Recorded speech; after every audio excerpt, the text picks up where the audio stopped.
Yorkie poos, and emotional distress. Court come to order. All rise. Judge Judy enters. Be seated, please. Kevin. Good morning, Judge. Good morning. Case 1107, Collins versus Jesse. Thank you. You're welcome.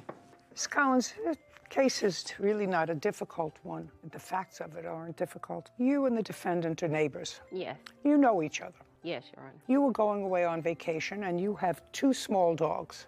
Yes. You asked the defendant if she would watch the two dogs that you had. Yes.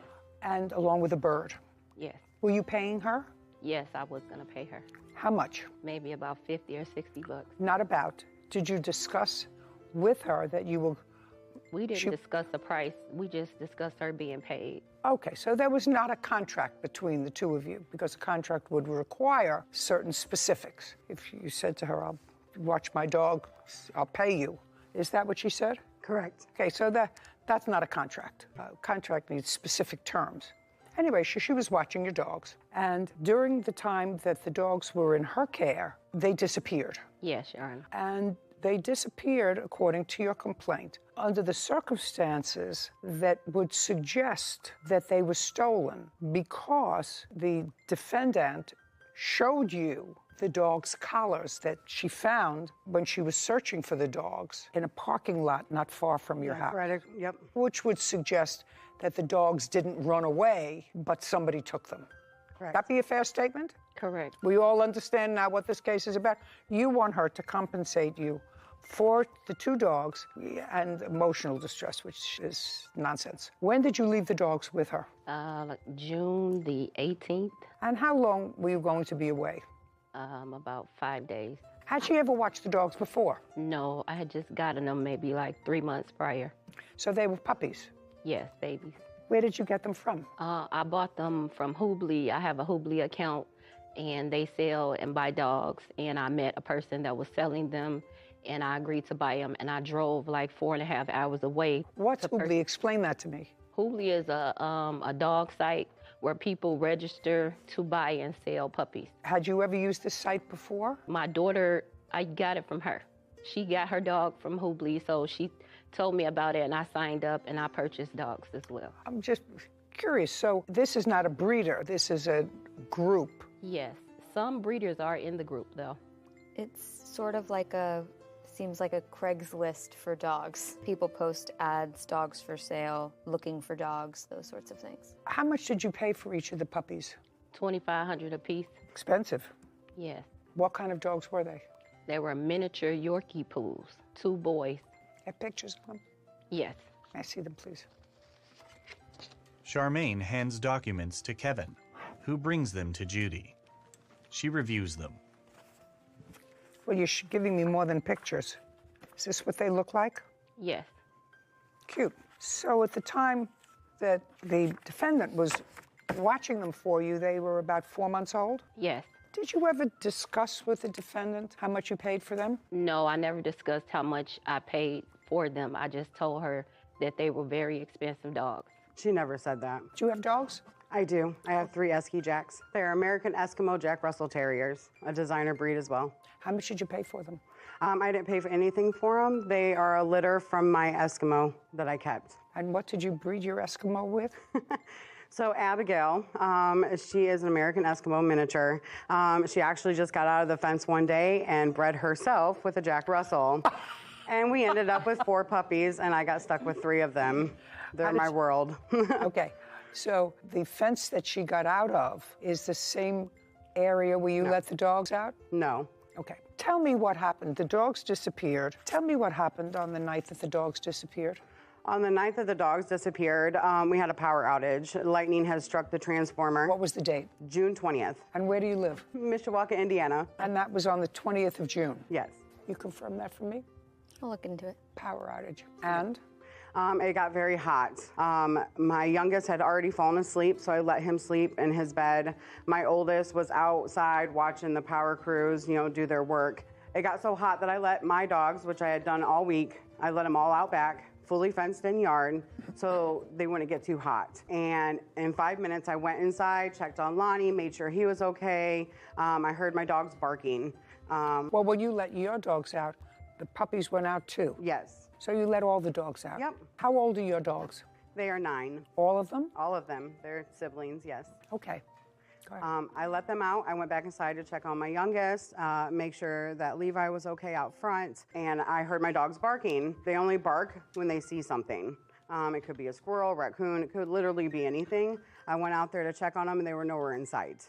I have a gate to the back of my property that has a stake going through it to keep it closed. It was open. I called for my dogs. They came right back because they're very well trained. Hers did not. Gucci and Prada were their names. I kept calling for them. All week long, they came right to me. They were not coming to me.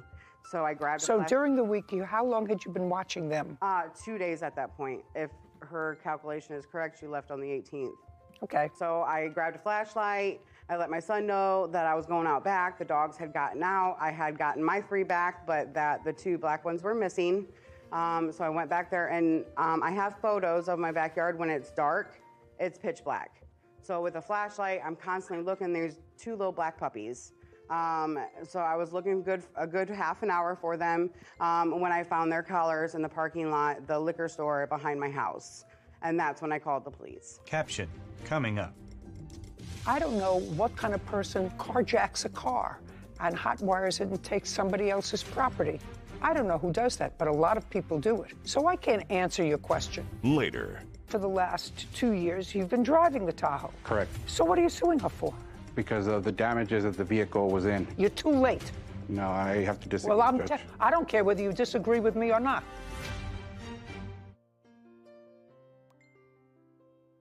A courthouse. The Judy Justice logo appears. In the courtroom, Charmaine and Beth. Charmaine Collins claims her neighbor, Beth Jessie, owes for the cost of 2 Yorkie poos after they were lost while in Beth's possession. Okay, can I see photos of the backyard? Yep. I also have the police report as well. Thank you. I have a police report because I the have the plaintiff original, gave me if that helps. all this stuff when she gave me pictures. Mine is an actual copy from the police department. There was a power outage due to severe weather and tornadoes from the 20th to the 21st. Did you take the dogs to the vet? Yes, I took them to the vet. Before I took the dogs to her and let her keep the dogs, I had just taken the dogs to the vet maybe like a couple days prior to get their first shots. Did you get the dogs chipped? I didn't get the dogs chipped. It was a mistake. Yeah, it was. But that was my first time taking them to the vet. I was supposed to go back and take them June the 25th for their second vaccine, so I was going to get them chipped then. They were so small at the time, that was the first visit, so I decided, okay, well, I'll wait till the next visit to get them microchip. I never thought that, they were going to come up missing so soon. Okay. You have any proof that the defendant stole your dogs or any way profited from the dogs being taken? Well, I just feel like... And I don't want you to tell me what you feel.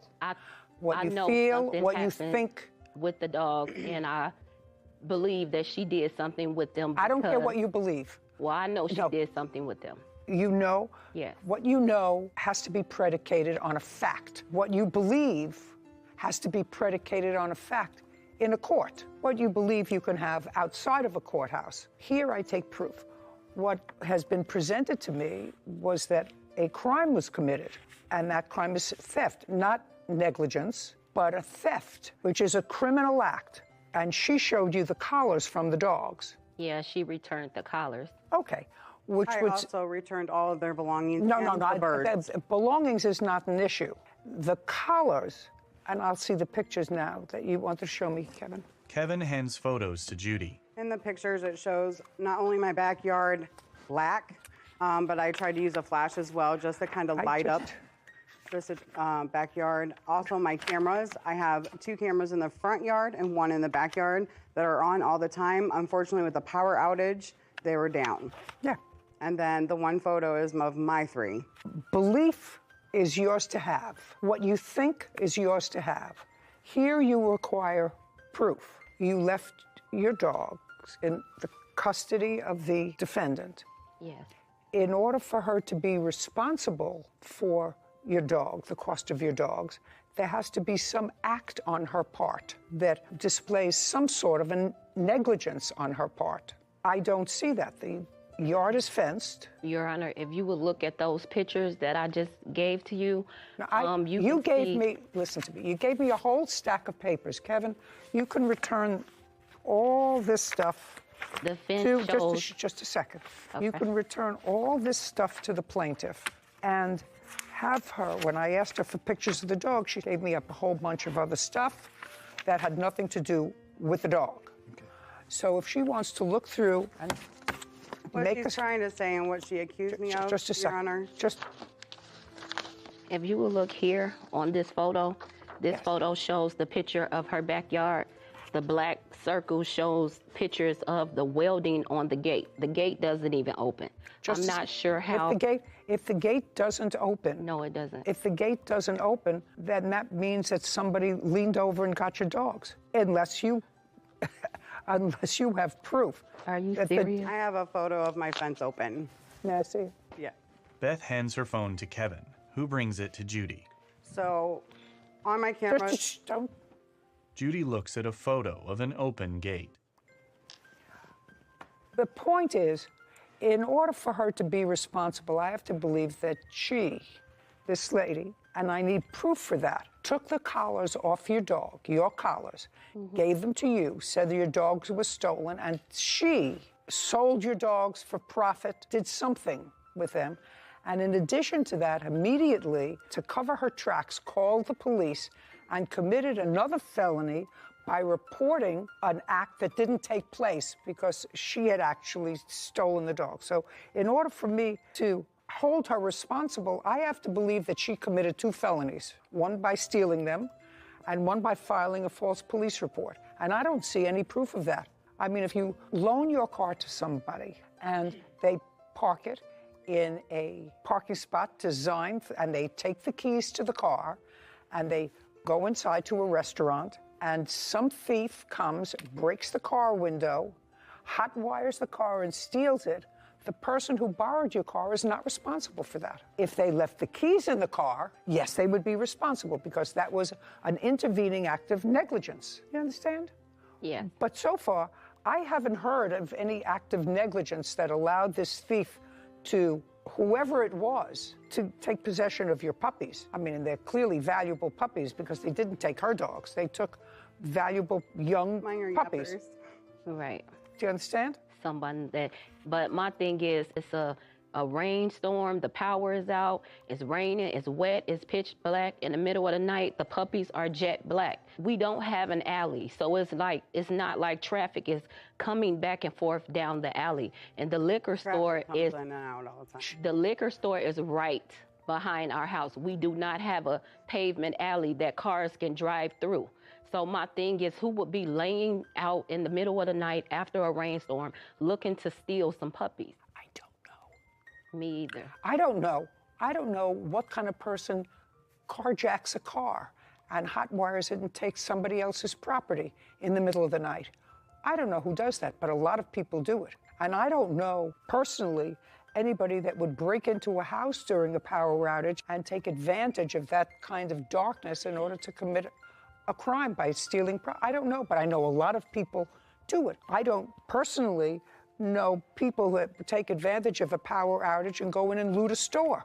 I don't personally know, I don't think anybody who would do that, but I know people do it. So I can't answer your question. All I know is, in order to believe your proposition that the defendant did an act which makes her responsible for this, there has to be some act on her part other than a criminal act. And in order for me to believe that, I have to assume that this lady committed 2 felonies, grand larceny of your puppies and falsely reporting an incident to the police, because she did immediately report it to the police. Those 2 things, and I have no proof of that. Do you understand? Yes. I feel terrible for you. I'm sure she felt terrible. Also, Your Honor, after she got home, not only were the police called another 10 times for harassment because she nonstop verbally abused me, and she did not put up flyers. She did not reach out to Facebook and all the law sites. She did not post anything. Well, one of the problems is you waited to have them chipped. Right. If they had been chipped, there was a possibility that you might get them back. So that was a choice that you made, but it's something that you could have done before you turned them over to the defendant. later. She's going to sign over the title to the car to you. I have to disagree, Judge. I don't care what you agree with or disagree with, sir. You don't seem to understand. This isn't a dance. I ask you, you ask me.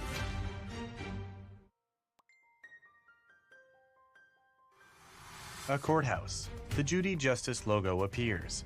In the courtroom, Charmaine and Beth. Charmaine Collins claims her neighbor, Beth Jessie, owes for the cost of 2 Yorkie poos after they were lost while in Beth's possession. Okay. You waited to have them chipped. If they had been chipped, there was a possibility that you might get them back because somebody would take them to a vet and then they would see a chip and they would read the chip. So that was a choice that you made.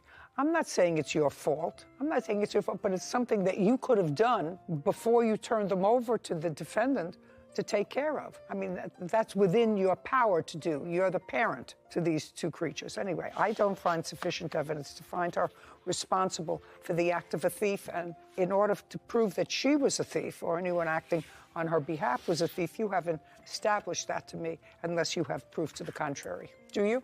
No. Case is dismissed. Thank you very much. Court is adjourned. Charmaine. She's the judge, so however it goes, I'm sorry about the loss for the puppies, and I hope whoever has them is taking good care of them. I'm glad that she saw through the lies and the manipulation that she puts on quite the front. Her animals are nothing compared to mine, far as in pricing. To compare my dogs as less inferior, all animals need to be loved and cared for. Her dogs are old, my dogs were babies, and they're worth a lot of money. Whoever has them, I really hope that they're loving them as much as I did. Next time, I'll make sure that's the first thing I'll do, chip the dogs. Yes, always. Mine are chipped. Judy and Sarah. I think a good lesson from that case for all new pet owners is to get your animals chipped as soon as possible because you never know when some crime like this could happen outside of your control. Either outside of your control or as a result of even your own negligence. You know, you'd open a door, puppy runs outside. It was a good lesson for her. I feel sorry for her. She paid a lot of money for those dogs. Yeah. Next time she'll be more careful. Case number 1109, Cuevas versus Salazar. All parties, please step forward. Carlos Cuevas is suing his former fiancée, Jessica Salazar, for a Chevy Tahoe and repair costs. Okay. Mr. Cuevas, you and the defendant were in a long-term relationship of about 8 years. That relationship ended in 2019? Correct. When I say you were in a long-term relationship, you were in fact living together. Correct. You have children together? No. Do you have kids? No. Do you? Yes. How many? 1. How old? 11. So Ms. Salazar's child was living with you? Correct. Okay. At some point while you were together, a car was purchased, a Tahoe. Correct. In what year? 2016. Was that the only car that was used by the 2 of you? Yes. No. No. Who had a car? He did. And I also did. So you each had a car plus the Tahoe? Yes. Okay. When the Tahoe was purchased, was there a loan? Yes. Who was the primary on that loan? I was. Was Miss Salazar the secondary on that Yes. loan? And was the title of the car in both your names? Yes. Who has the title? I do. Take it out, please. Carlos takes a document from a file folder. Would you just hand that to Kevin? Kevin's going to hold it. Now, you separated in 2019. In 2019, who took the Tahoe? She did. Is that correct? Yes, it is. In what month did you take the Tahoe? On October 1st, 2019. And you kept it until what month and year? I kept it until November 26th of 2019. I stand corrected. I'm so sorry. November 30th. Of 2019? Correct. So you kept it for about 2 months? Correct. And then she returned it to you? Correct. And you've had it ever since? Correct. You are paying the loan on the car? The loan's paid off. When did you pay off the loan? The last payment was made in August. And you have the Tahoe? Correct. And for the last 2 years, you've been driving the Tahoe? Correct. That's my main transportation. So what are you suing her for? Because of the damages that the vehicle was in. I contacted him. When I received the vehicle was severely deteriorated. The engine was shot. I had to replace the engine. Well, then you should have sued her in 2019. You're too late. It gives you 2 years to sue. Just a second. You're too late. No, I have to disagree, Well, Judge. I don't care whether you disagree with me or not. You have the car for 2 years. You still have the car. You paid off the car. She's not paying you $10,000. You don't want the car anymore? You bought it in 2016. It's 5 years old. Sell it. Keep all the money. You just need her. I don't care whether you agree or don't agree. She's going to sign over the title to the car to you. And what about the damages? She's going to sign over the title to the car to you. I have to disagree, Judge. I don't care what you agree with or disagree with, sir. You don't seem to understand. This isn't a dance. I ask you, you ask me. I'm telling you, you've had the car. Let me show you the proof. Not interested. Let me show you something. Not interested. Take the title, Kevin. Give it to the defendant. Look where she signs over the title to him. He can take the car. He can sell it. He can use it. He can give it to his new girlfriend. He can do whatever he wants with the car.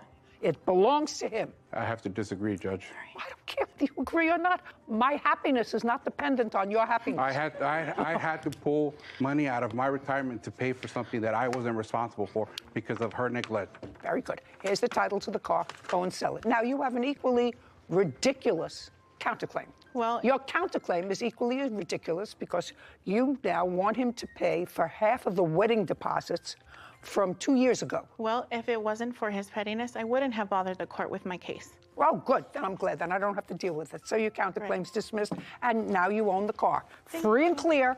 Title's off. Bye. Thank you very much. Court is adjourned. Carlos. I don't feel it was fair. I'm very ecstatic about the decision. I felt like it was fair. We signed a loan together, and she just left the car in my hands, broken. Tried to contact him because he said that he would work on the car. Didn't want to work on the car. The engine was completely totaled. I had to replace it. I think that it was normal wear and tear. Don't do it. It's not worth it. Don't do it unless you're married. Judy and Sarah. There's a reason that courts say if you should bring an action in a timely way. Because in this case, the relationship's over, but everybody's had a couple of years to sort of think about it, and he's enjoyed this truck for 2 years, and all of a sudden, doink, light goes off, and says, well, I didn't like the way she returned the car. So I think I want $10,000. It's important to file timely because also waiting signals things like that to the court, that there might be some other reason you didn't bring the action sooner, and then you waited too long, and maybe it stung a little bit more the longer you waited. But I think... Judge Judy enters. Be seated, please. Kevin. Case number 1052, Lusak versus Sanchez Villarreal. Thank you. Thank you. Mr. Lusak. Good morning, Your Honor. Good morning. Your neighbors. Pretty close. Who do you live with, sir? I'm by myself. And Mr. Villarreal, who lives with you? My family. Who's in your wife and family? 3 daughters. And this young man, I assume, is the nephew. Yeah, he's my nephew right here. Does he live with you occasionally? Yeah, like 2 houses down. So he lives in the neighborhood, but not with you? No. This is what this case is about. You have a boat. Yes. And in September of last year, according to you, you were getting the boat ready to go in the water. Labor Day, yes. What kind of boat is it? It's a ski boat. May I see it? Do you have Sure. a photo? Donald hands a photo to Kevin, who brings it to Judy. Oh, one of those pretty fast, very loud boats. Yes. Donald smiles. Very pretty. Thank you. When you were getting ready to put the boat in the water, according to your complaint, you noticed that there was substantial damage on the side of the boat. Yes. Do you have a picture of the damage? Yes, I do. Donald hands another photo to Kevin, who brings it to Judy. It depicts a large scratch on the side of the boat. Yeah, that's a lot of damage. Is this rubber from a tire, or is that the underpaint? That is what I guess to be the rubber handle grip. No. Don't tell me what you guessed it to be. It's a rubber stripe. It's a rubber strip. Yeah. It's a rubber normally strip. there.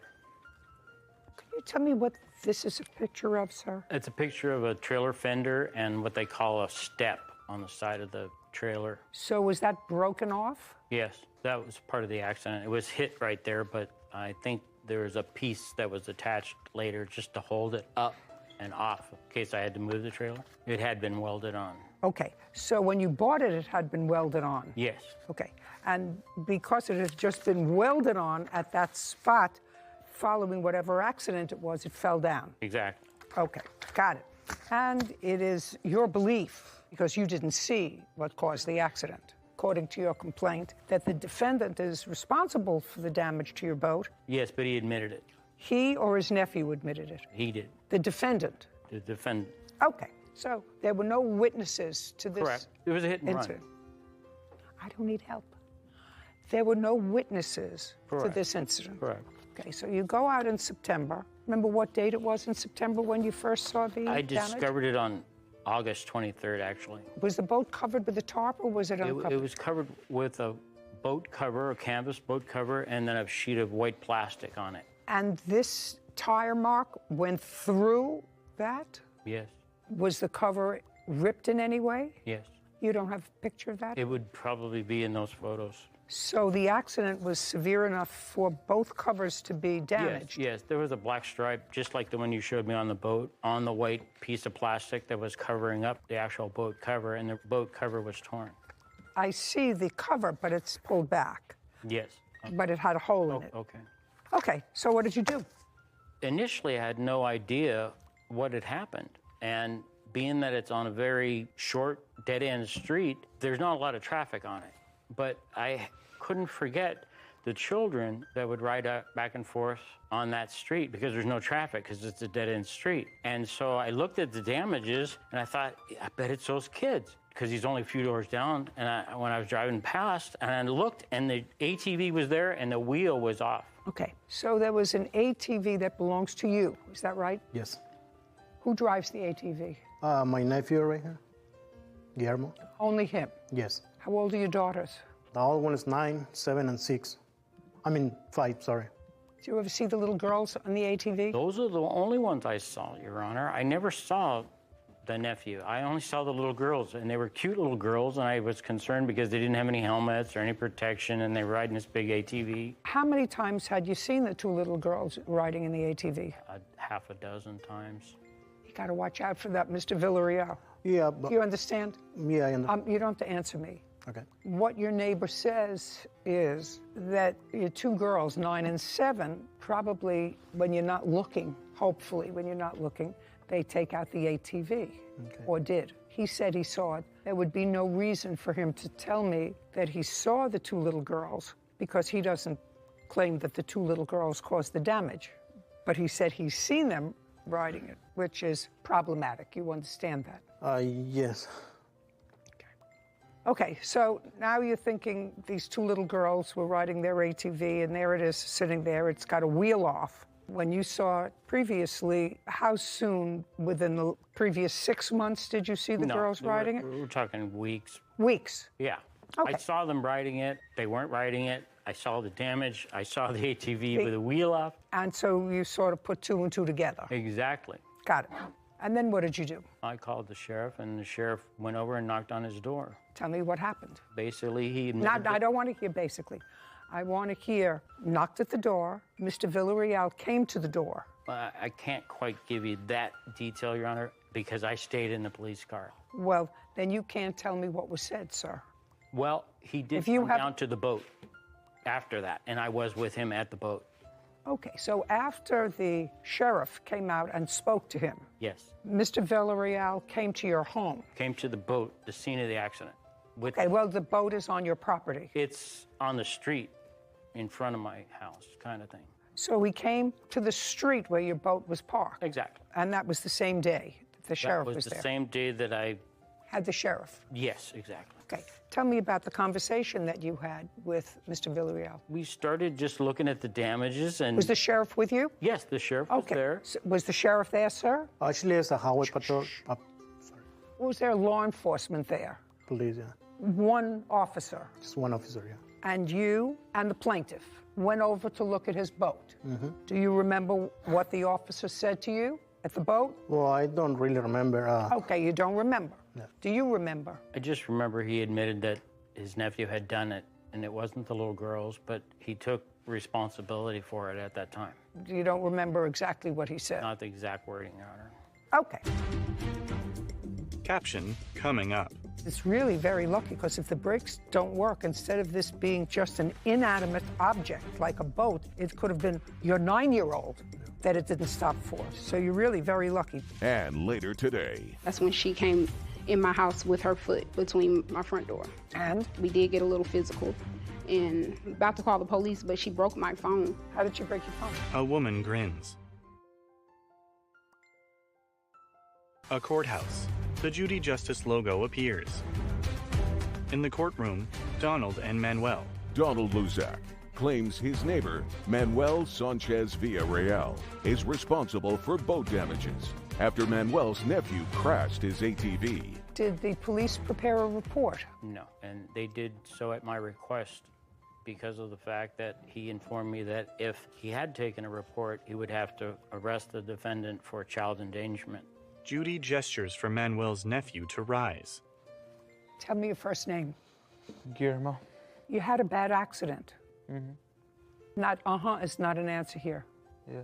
Do you remember the date of your accident? August 15th. You were hospitalized, pretty serious. Yeah. I cracked my head open and I got a little concussion. Where did that happen? Next to the boat, on the road. How long had you been driving the ATV that day? Like an hour. How did the accident happen? There was cones next to the boat. Cones? Like orange cones. Orange cones? Yeah, there was like 4 of them. Around the boat? Like, yeah. And I was driving and the ATV didn't brake or didn't turn because recently there was a problem with the ATV. What was the problem with the ATV? The brakes didn't work. That's not a little problem. That's a big problem if the brakes don't work. Mm-hmm. How long had it been that the brakes didn't work? I think the first 3 days. And then my uncle went to go fix it with the guy that he bought it from. And the guy said that it was all right. And after that, I went to drive it because it was already fixed. And the brakes still didn't work, but I didn't know. Did you pass out?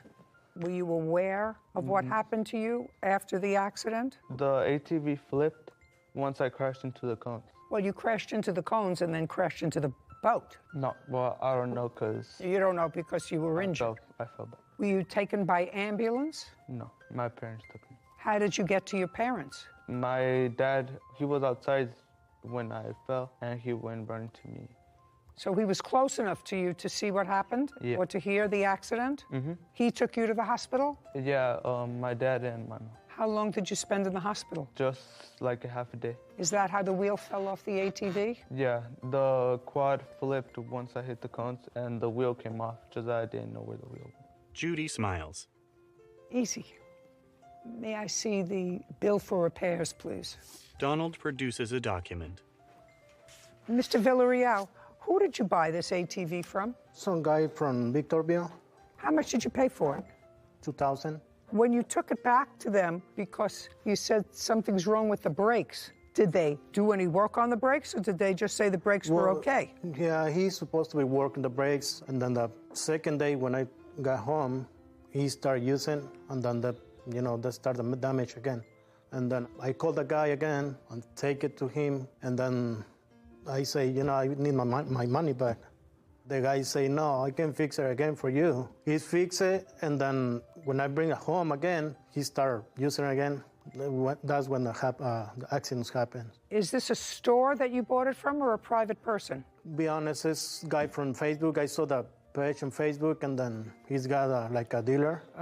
Yeah. He's a dealer? Yeah, supposedly he's got a lot of motorcycles for sale, brand new. Well, when you went there to pick up the ATV, is it a store, a lot? No, it's a normal house. He's got the motors outside. Mr. Villarreal, yes. You're very fortunate that he wasn't more seriously hurt than he already was. This is your responsibility. Not only did your ATV cause the damage, but it's even more serious because you were aware that there was something wrong. And if you had taken it in twice for brakes before how old are you? 14. Before I would let a 14-year-old ride this thing, I would put on a helmet and take it out myself and say, gee, I've taken it back twice already. Let me see if it's okay. You wanted your money back. I mean, it's really very lucky because if the brakes don't work, instead of this being just an inanimate object like a boat, it could have been your 9-year-old that it didn't stop for. So you're really very lucky. Judgment for the plaintiff in the amount of $33.65. Thank you very much. We're finished.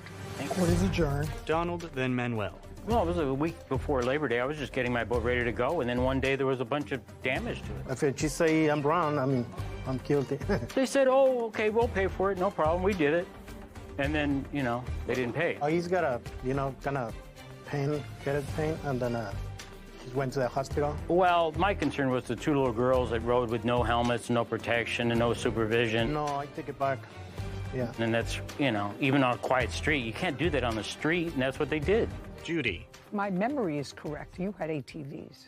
We used to, but couldn't ride them unless there was a parent outside, the helmet, the neck brace, sometimes knee pads, only in the backyard where they could see us. So it was surprising to hear that he allowed his 14-year-old nephew to drive it seemingly out of view and with no supervision, especially without a helmet. And with no helmet. And what I found interesting, which was also troubling, that he had a 9-year-old and with a 7-year-old, no question, were driving around in something dangerous. You know, life has its own built-in dangers that you can't expect. And I think that the lesson is there for every parent, that you really have to be vigilant and just use your common sense, that you don't let a child be involved with a huge piece of equipment without supervision and certainly without protection. Good lesson. Case 1094, Bethia versus Hayes. All parties, please step forward. Damielle Bethia is suing her former girlfriend, Jasmine Hayes, for cell phone damages and an assault. Miss Bethia, the case is really a simple one. You and Miss Hayes dated for a period of time. Then your relationship ended. At some point, according to you, you got together for a brief day. And during that day, an argument ensued. And during the course of that argument, according to you, Miss Hayes assaulted you. You were not seriously injured. But what you're really suing for is for a phone that was broken during the incident, and it is your claim that Miss Hayes broke the phone.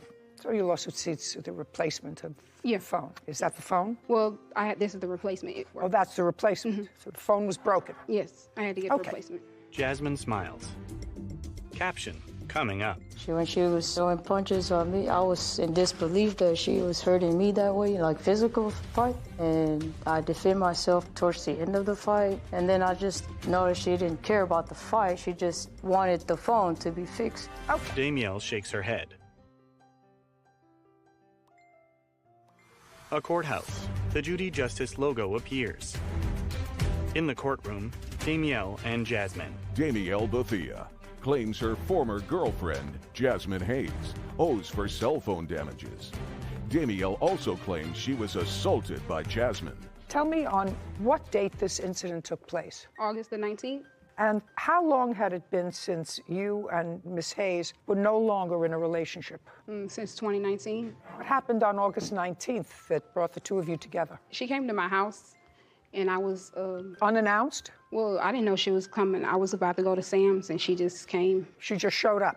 Yeah. So unannounced. She didn't call you first or text you first? Well, she didn't tell me she was coming. We was texting, and I said, okay, well, enjoy your rest of your day. Okay, so you were texting that day on August 19th? Yes. Okay. How long had it been since you'd seen each other? About a month. But on the 19th, you did have communications via text. I assume somebody has those text messages. I guess she does. I don't have them. Do you? Yes. Yeah. I have some messages. I don't know if it's from that day, but I have August 19th. It's the only one. Take your hands out of your pockets. It's the only ones I'm concerned about, August 19th. Okay, so she comes over and you on your way to a Sam's Club. Can you walk there or do you have to drive there? Well, I drove and I told her she can ride with me, but she followed me in her car. Question, Miss Hayes, was there any reason that you came over to see Miss Bethia that day? Yes. Yes, and what was the reason? To hang out with her and see her because it was like a month. Now, she was going to Sam's Club. You followed her in your car? No. You went with her in her car? No. You didn't go with her at all? You didn't know anything about Sam's Club? Oh, yeah, we did go to Sam's Club. Yeah, I just remember. It's because I'm really busy, so I don't really keep up with all that stuff. I don't remember. But I remember now, we went to Sam's Club, and I bought some green tea and water, and she bought whatever she bought. When was the last time you saw Miss Bethia? That day. You have a police report? Yes, I do. I'd like to take a look at it. Damielle hands a document to Kevin, who brings it to Judy. She reviews it. Did you get a restraining order? No, I have never. I didn't get it. You didn't feel as if you needed it? No. She didn't come around after August the 19th, so I didn't get one. Tell me what happened on August 19th. Well, she came to my house. We went to Sam's, and she followed me to Sam's. We got the water, and I told her in the parking lot that this is it. Like, I don't want to be with her because when I'm around her, I have a bad energy around her. So I told her this is it. That's when she followed me to my apartment and told me she wanted to get something out of her trunk to give me, and that's what she did. She gave me something out of the trunk, and then what did she give you? A piece of paper, like coupons, and like a paper with like a little love thing on there. Were you outside? Yeah, I was outside my house then. And what happened? And from there, I guess we started talking outside, and I told her, well, you can go home now. And that's when she came in my house with her foot between my front door. And? Well, of course, I protected myself because she came in, so we did get a little physical. And at the end of that physical, I was about to call the police, but she broke my phone. How did she break your phone? She smashed it on the table. Did you get into a fight about you holding the phone and looking at your phone while you were talking? She said, I'm always in my phone. Ms. Hayes indicates in her answer, I'm just not excusing any of the conduct that I'm hearing. She says that you got into an argument and that you were looking at your phone. And she had a conversation with you that went something like, you should put down your phone when you're talking to me. Yeah. Because our relationship is worth something trying to save. Yes. Did she say that to you? She said, yes, she did. Is that when she grabbed the phone? She grabbed it and slammed it on the table at that point. Okay. Phone, that's all I'm interested in. Tell me about the phone. I don't know. It happened. I know, but it happened during the midst of the fight. When she was throwing punches on me, I was in disbelief that she was hurting me that way, like physical fights. And her phone ended up breaking during the middle of the fight. And I defended myself probably like towards the end of the fight. And then I just know that she started complaining about her phone. Like after she asked her, you want a shower or something like that. It's like very confusing to me. And then I just know that she didn't care about the fight. She just wanted the phone to be fixed. So that's what you want to hear about the phone. What kind of phone did you have? An iPhone 11. Do you have a receipt for it? Mm-hmm. Okay, may I see it? And this is just the money that I had to pay the deduction to get the phone. Judy reviews the receipt. $229? Mm-hmm. I had to pay to get the phone. Judgment for the plaintiff, $229. We're finished. Thank you very much. Court is adjourned. Danielle. Well, I think I need the girl to pay for my phone that she broke because she's always destroying stuff. It is what it is. I guess she give her $200 or $29 extra. I don't know. Everything she destroys, every time we get into it, she has to destroy something. What I'm thinking is you trying to take money for a phone that's your responsibility. Why should I baby you and give you money for your phone? She's negative, and me being around her, I always get angry because it's always something. She's controlling. To be honest, I don't know about the future. Just focus on me. I think I'm just done with females, period. She wants to be my friend. I mean, I can forgive her. I don't have a problem with that. I'm ready for positivity, most definitely. Judy. The interesting thing about that case is when you peel back the onion, what it was really about is something that I'm sure that you've experienced. I know you've experienced it, you'll tell me. But sometimes if I'm trying to have a conversation with somebody, either with your grandfather or a child or a grandchild, and they're engaged in their telephone and look at you and say, I can still hear you. But what you're saying is coming from your heart and they're looking at the phone. There's a frustration in that, right? Yeah, 100%. I know it's happened to you. You have a phrase. My best line is, when you're done and ready to engage, you let me know. That's my line. Right. And I suppose that's good. You know, I try to explain. It's almost like taking out a newspaper and reading a newspaper while someone is trying to have an important conversation. All rise. Judge Judy enters. Be seated, everyone. Kevin. Hello, Judge. Case 1071, CMP Cole versus Herrera. Thanks, Kevin. You're welcome. Mr. and Mrs. Cole, you purchased a car from the defendant. Yes, ma'am. Yeah. And you didn't know her before you purchased the car from her. No. You purchased the car on what date? 5/21 was the first transaction. May 21st. And you made the first payment on that date? Yes. And it was a Volkswagen Beetle, what year? 2005. And the purchase price was $2,800. Yes. Ms. Herrera, when had you purchased the Beetle? In 2018. Who did you purchase it from? A nice older couple that I found That on only Craigslist. drove it to the Piggly Wiggly. It was a very good car. It definitely was. Great. You were asking $2,800 for the car or more? I was offering it to a military family to bless them at $2,800. I didn't need all the editorializing. You wanted $2,800 for the car. Correct. And Mr. and Mrs. Cole responded. I assume this is online. Yes. And they agreed to your purchase price, $2,800. I read your answer. I read their complaint. They gave you a down payment of $1,000. And you allowed them to take the car. Correct. On the premise. Speak not. This is just a general laying out of the case. They gave you $100. They were supposed to pay you the balance within a day or so or a week. They're seeking the return of their $2,800 because they have not been furnished with the title to the car. On May 21st, 2021, when they gave you the $1,000, did you show them a title? I showed... That's either a yes or a no. No. Did you show them a title? Did you have the title? No. Did you tell them that you didn't have the title? No. Did you know where the title was? Misplaced in my house. So the answer is you didn't know where it was. Correct. When next did you communicate with them that you had located the title? June 5th, 2021. So between May 21st and the 5th of June, you did not advise them that you had the title? I did. You did? I told them that I was getting a copy of the title. But that you didn't have one? Correct. And you never found the original? Correct. So they came on what date? They came initially. No, they came on May 21st initially.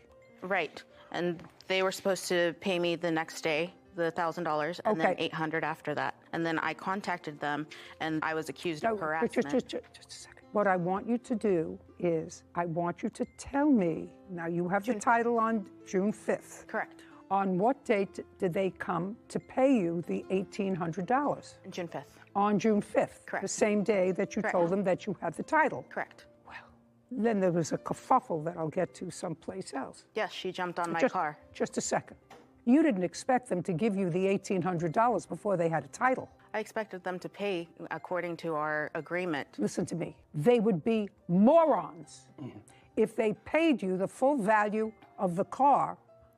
You didn't have to let them take the car. Let's start with that. But they have a bill of sale. Pay careful attention. You didn't have to let them take the car with a deposit only. You could have said to them, I can't find the title to this car. I'll take your deposit, which means I won't sell it to anybody else. And then I'm going to find the title. When I find the title, the car is yours, and I'll give you the title and we'll exchange the money. You could have done that.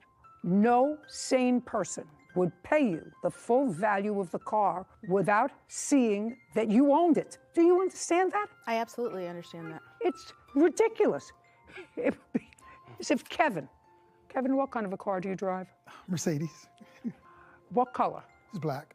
It would be as if, what's your name? Stephanie. As if I said to Stephanie, come here, I want to show you this black Mercedes that I own. I'm going to sell it to you for $5,000. I don't have the title for it. Give me a $1,000 deposit. You can give me the rest tomorrow, when I still won't have the title. I didn't have any right to sell that car. It's not mine. I don't own it. So nobody is going to give you the full value of a car when you don't have the title. So this is what happened. On the 5th, you notified them that you now had the title. You probably got a duplicate.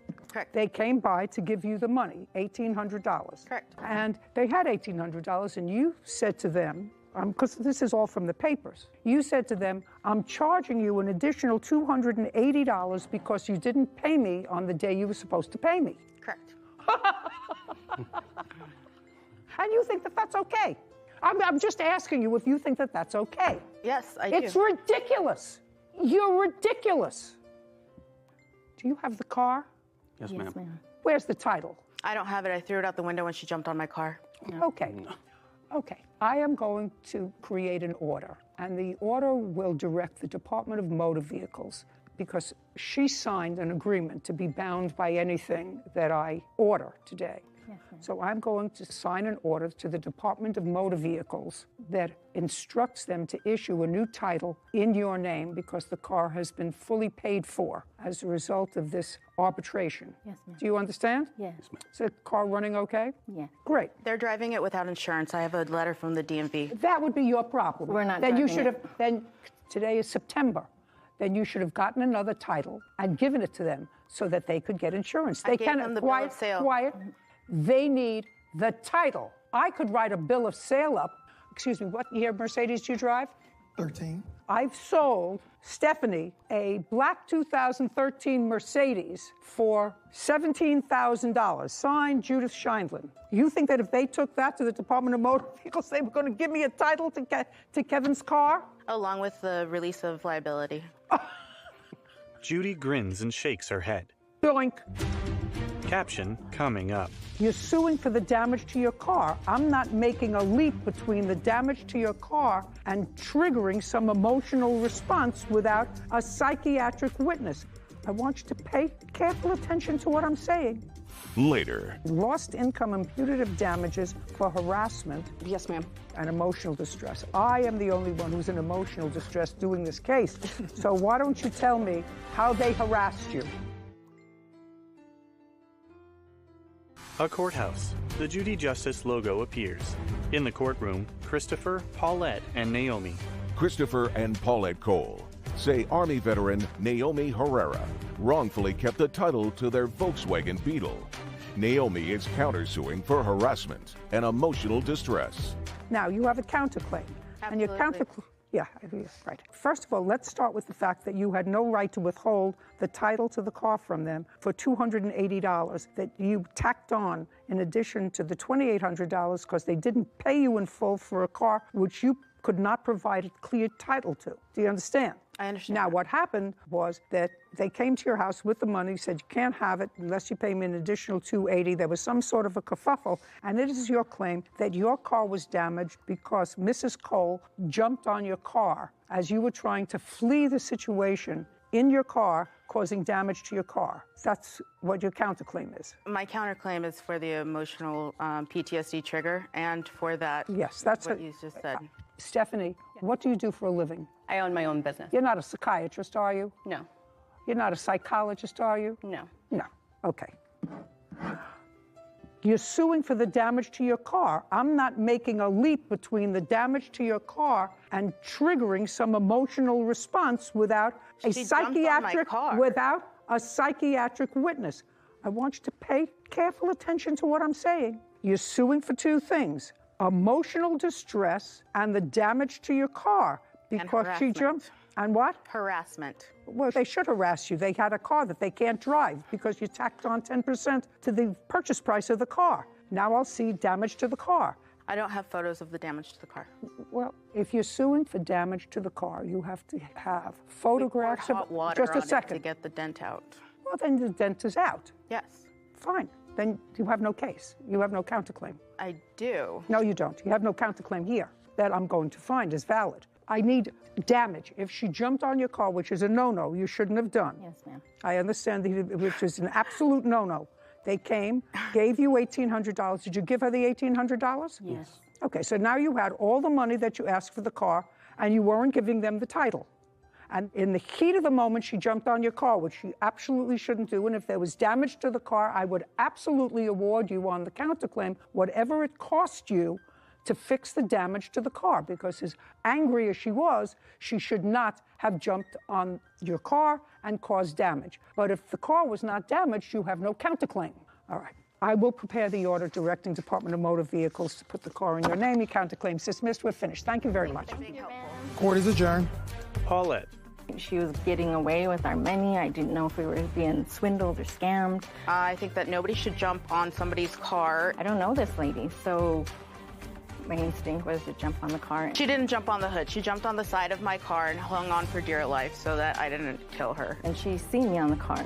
She just drove down the hill with me. I absolutely had it, and when she jumped on top of my car, I threw it out the window. When she couldn't produce it and then produced another pink slip, made me kind of wonder, who else is she doing this to? No, I wish that it would have been given to a military family that really would have been blessed, because that was my whole intention of selling it. If this is what she does for veterans, then I would hope that she wouldn't help anybody else from this point on. Sarah. I thought the plaintiffs were very smart in that case to not give their full purchase price for the car until they had the only piece of legal value that showed that they actually owned the car.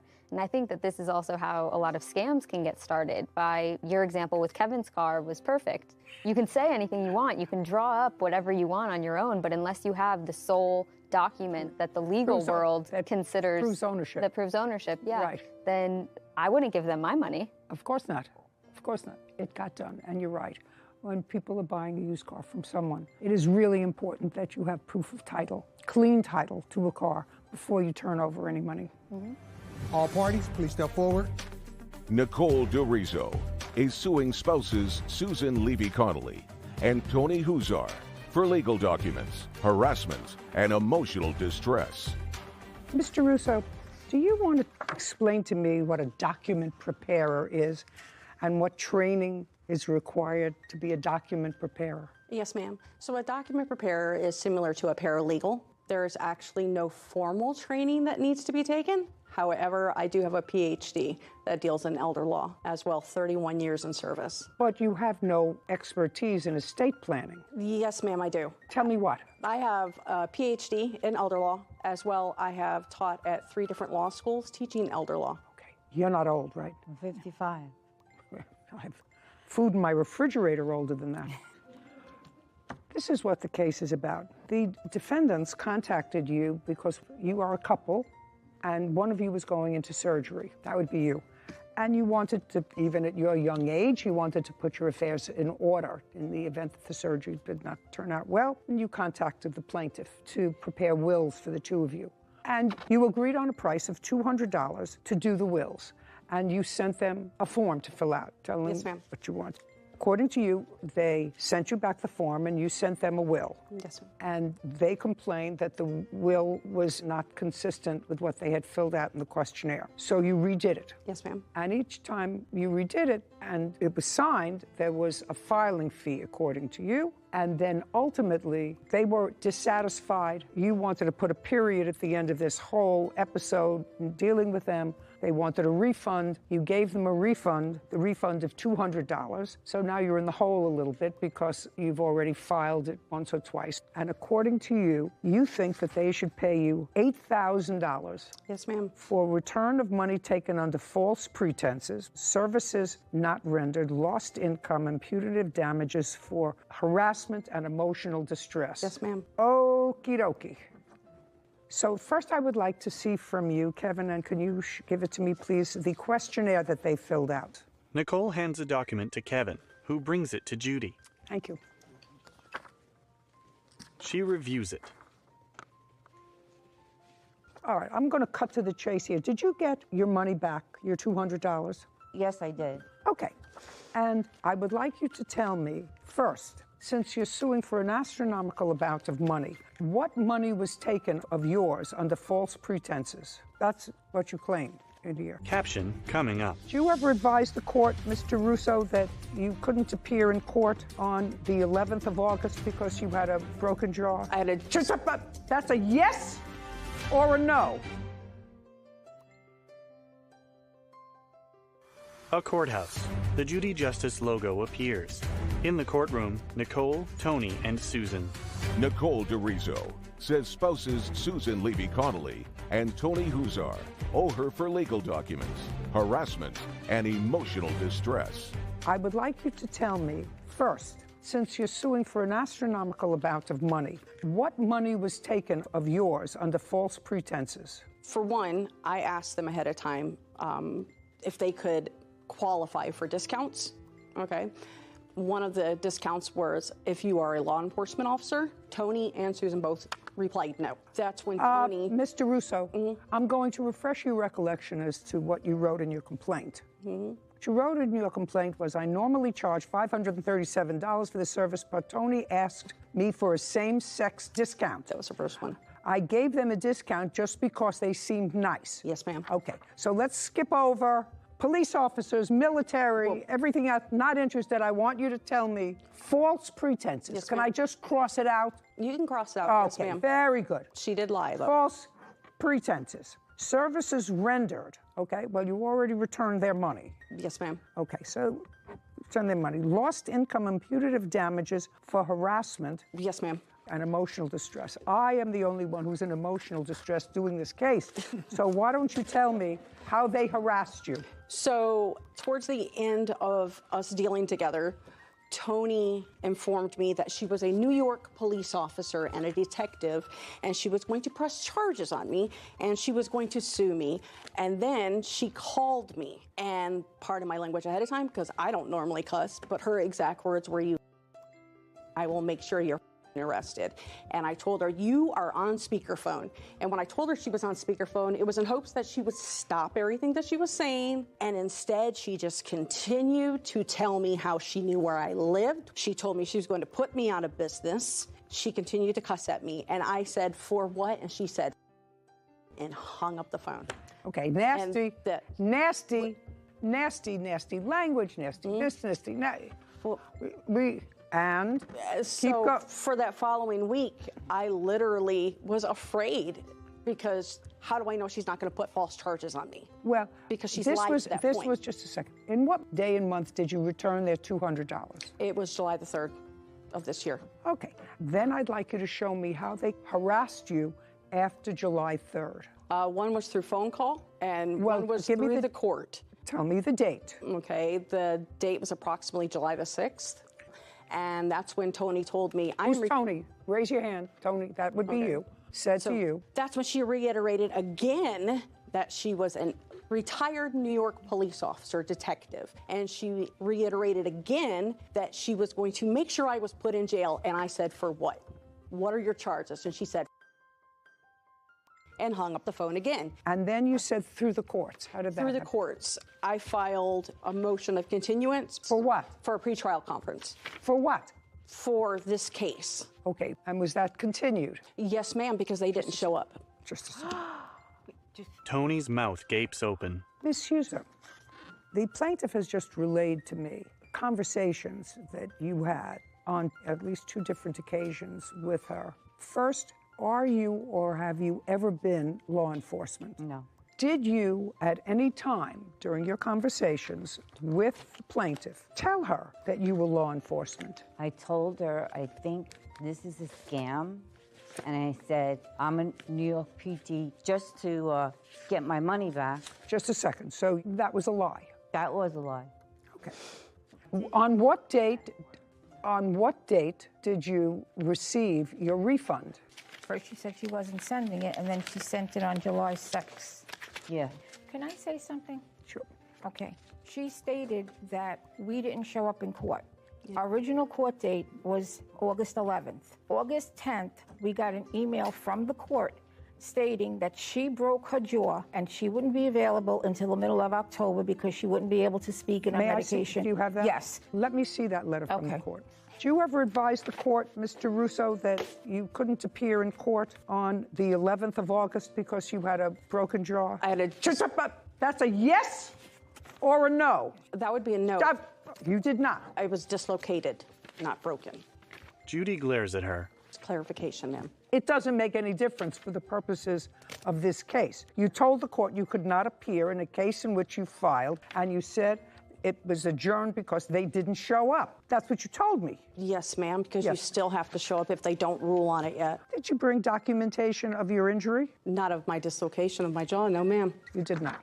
Okay. Mr. Russo, I'm not going to let you waste another minute of my time. No problem. This case is over. Thank you. Your case is dismissed. We're done. Court is adjourned. Susan, then Nicole. I'm very pleased with the judge's decision. She lied, and it got all proven in court, and now we can go home and be happy and move on with our lives. I'm going to tell you that they lied, and they lied multiple times. She said she broke her jaw. She claimed that we didn't show up in court. Because they didn't get it for free? Well, now we have our new will, and it's all ready to go with a reputable, real attorney. That is the bottom line. Judy and Sarah.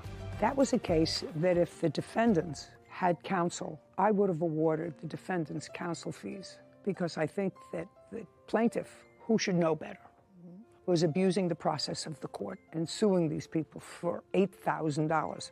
And while I don't condone the use of abusive language or saying, you know, I have a cousin who's a lawyer or I used to be a police officer, it's not grounds for a lawsuit. And if the plaintiff is telling me the truth, she... Adoption fees and harassment. Court come to order. All rise. Judge Judy enters, then takes her seat behind the bench. Hello, Judge. Case number 1034, Delatorre versus Causton. Thank you. Be seated, please. Miss Delatorre, you rescued a dog. Yes. That dog. Yes. And you rescued that dog from the defendant's rescue facility. Correct. And paid a fee. Correct. Of $500. Yes, ma'am. and signed a contract. Yes, ma'am. Do you have a copy of the contract? Yes, I do. I'd like to see it. A tattooed woman pets a small white dog. Lorena hands a document to Kevin, who brings it to Judy. She examines a contract. Okay, now I've fully read this agreement. So you signed and acknowledged this contract. Correct. And this is Maltese Rescue. Yes, Your Honor. How long have you been in existence? 8 years. Explain it to me. Do you operate out of your home? How do you do that? Yes, so we have fosters spread out throughout California, and we operate the organization out of our home. When I retired, we decided to do this. We've rescued approximately 1,200 dogs over the last 8 years, Maltese specifically because they have special needs with their little bodies, so special medical needs, so that's pretty much what we specialize in. So if somebody were, for instance, from Texas, and they could no longer take care of their dog, and they found Maltese Rescue online? Yes, Your Honor. How would that work? If they were from Texas, it's a little more difficult, unless they were to fly her here, or the animal here. If they're in California, for instance, in Sophie's case, her owner had cancer, and she was dying. So, here in California? Here in California. So she called, and she said, sorry, it makes me sad. She said, I want to have Sophie go to you because I know you come highly recommended and you'll give her the right home. And Sophie is about 8 years old? Yes. So when she called you, do you take her into your home? Yes, ma'am. Yeah. For how long do you usually keep the dogs in your home? It depends on the medical conditions of the dog. Sophie needed serious dental. She had several teeth pulled, and she didn't eat very well. So when you took Sophie to the vet to have her teeth taken care of, who paid for that? We do. Maltese Rescue California pays for that. And is Maltese Rescue of California a 501c3 corporation? Yes, Your Honor. Okay. Now, you had another dog. Correct. You actually had two. Correct. One passed away. Yes. And according to your complaint, you thought that the surviving dog was lonely. Your Honor, Scarlett is a special needs, and she's gone blind in the last about 8 months. And we had lost our boxer, and Scarlett depended on our boxer quite often because of her going blind. And when I went and saw the vet to take Scarlett for a checkup in February, I was explaining to her that Scarlett seemed very lonely, and then I know she was having trouble. So that's the reason. Suggested, that's yes. the reason that you went to rescue. Yes. Okay. And Scarlett is a Maltese? Scarlett is a 3.5-pound Yorkie. But you went to the Maltese Rescue rather than a Yorkie Rescue. Why? Maltese are usually smaller, and I was looking for a dog under 8 pounds. Okay. And so I was on Pet Finders, and a Maltese happened to come up on Pet Finders with the Maltese Rescue. Okay. I just wanted to know how it came about. And you took her home on the 29th of April? Yes, ma'am. Okay. And or no, I'm sorry, it was on the 30th, Your Honor. Yes. Okay. Next day. And it was not a good fit with your other dog? No, Your Honor. So what did you do? After 3 weeks, and we were trying to work her out with Scarlett, and there was some snarling going on there and so forth. What did you do? 3 weeks later? I phoned Tammy the morning of the 24th of May. I proceeded to try to explain to Tammy that it was not working out, that they were not bonding, it was not a good fit. And I was trying to explain to Tammy what all had been going on, but Tammy right away started yelling and barking at me. And tell me what she said to you. After a month, you said it's not working out. Right. And what did she say to you? She asked me, what do you mean it's not working out? What's going on? So you told her, Yes. and then she said to you, I want her back here tomorrow. Okay. So I proceeded to tell her that that would not work out, that it would have to be on the weekend. Okay, so you said it's not working out here. Correct. She said, I'll take her back, bring her tomorrow. Do you remember what day of the week this was? It was on a Monday. Okay, so you called her on a Monday. Yes. And she said, fine, bring the dog back. And you said, I can't bring her back until the weekend. Correct. And well, then she said, I want her back here tomorrow. Tomorrow. Okay, well, that And- sounds reasonable. She's Right. concerned. You're calling up and you're saying, I don't want this dog anymore. The dog is not working out in my family. She didn't say it's not my problem anymore. You adopted her. She said, bring her back right away, right? Right. And what happened? I proceeded to tell her that I could bring her on the weekend, Yeah. and that was not acceptable to her. No, said- she wanted the dog back right away. Yes, she wanted the dog Back right away. And so what did you do? I said to her, then I would need to meet you, or you could send somebody to come get her. Either or. So she said to me, let me make a couple phone calls. I'll get back with you in a little bit. So we left it at that. So I waited that whole day. I didn't hear back from her. We went into the next day. I waited the next day. Did not hear from her. Okay, now, so far that's 2 days later. That would be a Wednesday. Correct. Okay, and by Wednesday you hadn't heard from her, and you already told her that you couldn't return the dog until the following Saturday. Correct. Wednesday, prior to the Saturday, what did you do? Okay, so that afternoon I had lunch with a friend of mine, Angel, and I was telling her what was going on, and she proceeded to tell me that don't tell me what she told you. As a result of that conversation, you rehomed the dog to these people. No, I don't even know who that is. Your Honor. No. Just a second. Your Honor. To whom did you give the dog? Just a second. Rehomed her. Who did you give the dog to? I did not give her to anybody at that point. So just a second. What did you do with the dog? I still had the dog. Until when? I had the dog until Thursday, I believe it was. I'd have to look Okay, at so my you notes. had the conversation with Angel on Wednesday, and on Thursday, what did you do with the dog? I still had the dog until the afternoon when Tammy agreed. Don't tell me what she agreed to. I asked you a specific question. What did you do with the dog on Thursday? After I was instructed by my attorney. What did you do with the I let my dog? friend come pick her up.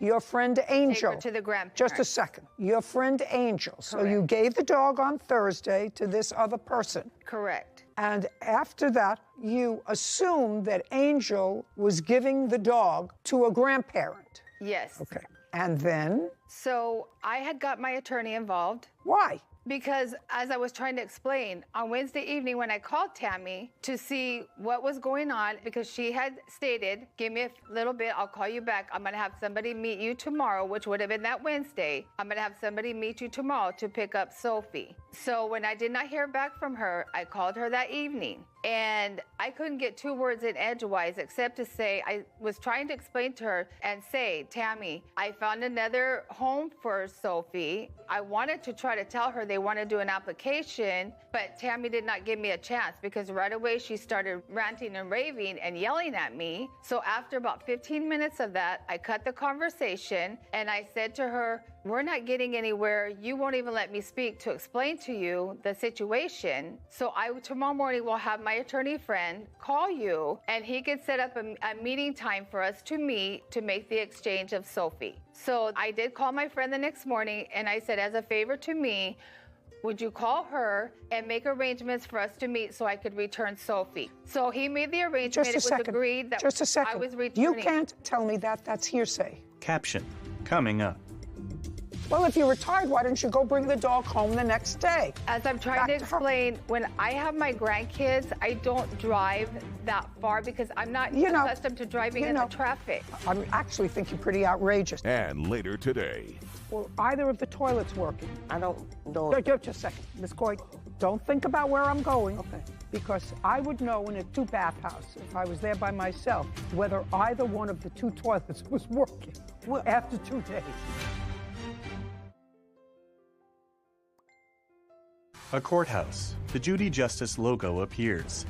In the courtroom, Lorena and Tammy. Lorena Delatorre says dog rescue president Tammy Carlson owes her for the adoption fee of a Maltese. So this is what the case is about. You made a $500 donation to Maltese Rescue. Correct. And you want the money back. That $500, that's what this case is about. Yes, because Tammy agreed to pay me back. That's what this case is about. You want your $500 donation back because these people, I don't know where they got the dog from. You're not the grandparents, are you? They're my grandparents. They're your grandparents. Just sit. You, in effect, rehomed the dog to Angel, who said, my grandparents are going to take the dog. Let's say I let all of that in. Yep. That means that you don't know about the home. You have no idea about the home. You didn't do an inspection of the home. You don't know who the grandparents are. You don't know what.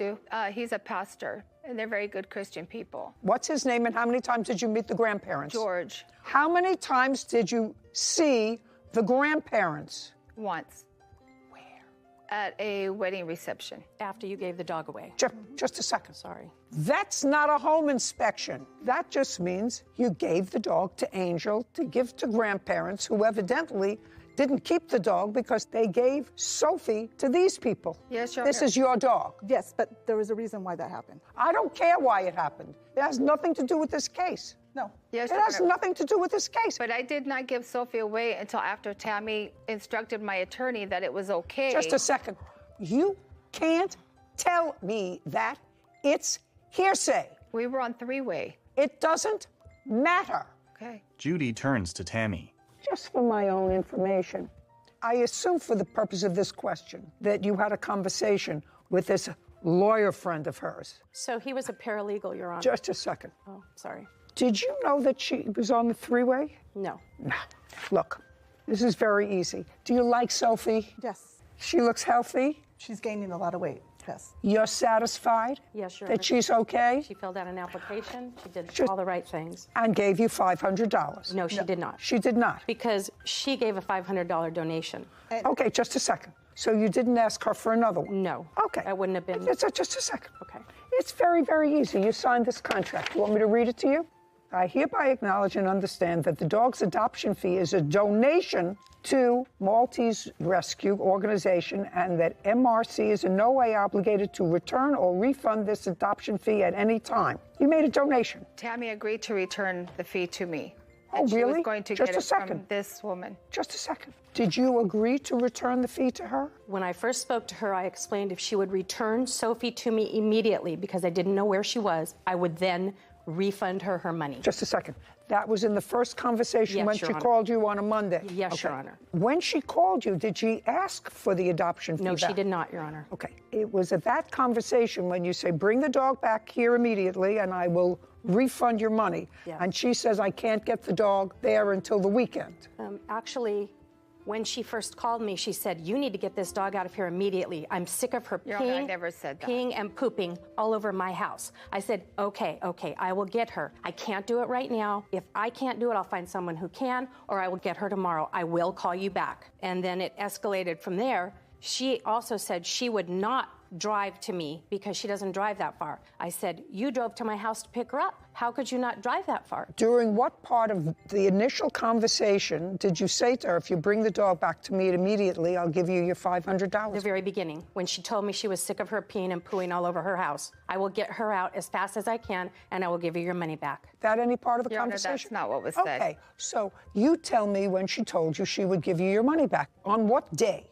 On 25th of May and on the 27th of May. Okay, tell me about that. On the 25th of May was the day after you say you called her. You say you called her on the 24th of May. And the 25th. Just a second. You say you called her on the 24th. Yes, ma'am. And she didn't mention anything about the return of the money on the 24th. No, ma'am. On the 25th, very next day. That was that evening. Just a second. I thought you didn't speak to her the next day. I did on the 20th. I spoke to her I called her because I had not heard back. Just a second. You told me your initial call with her was on the 24th, which was on a Monday. Correct. Right?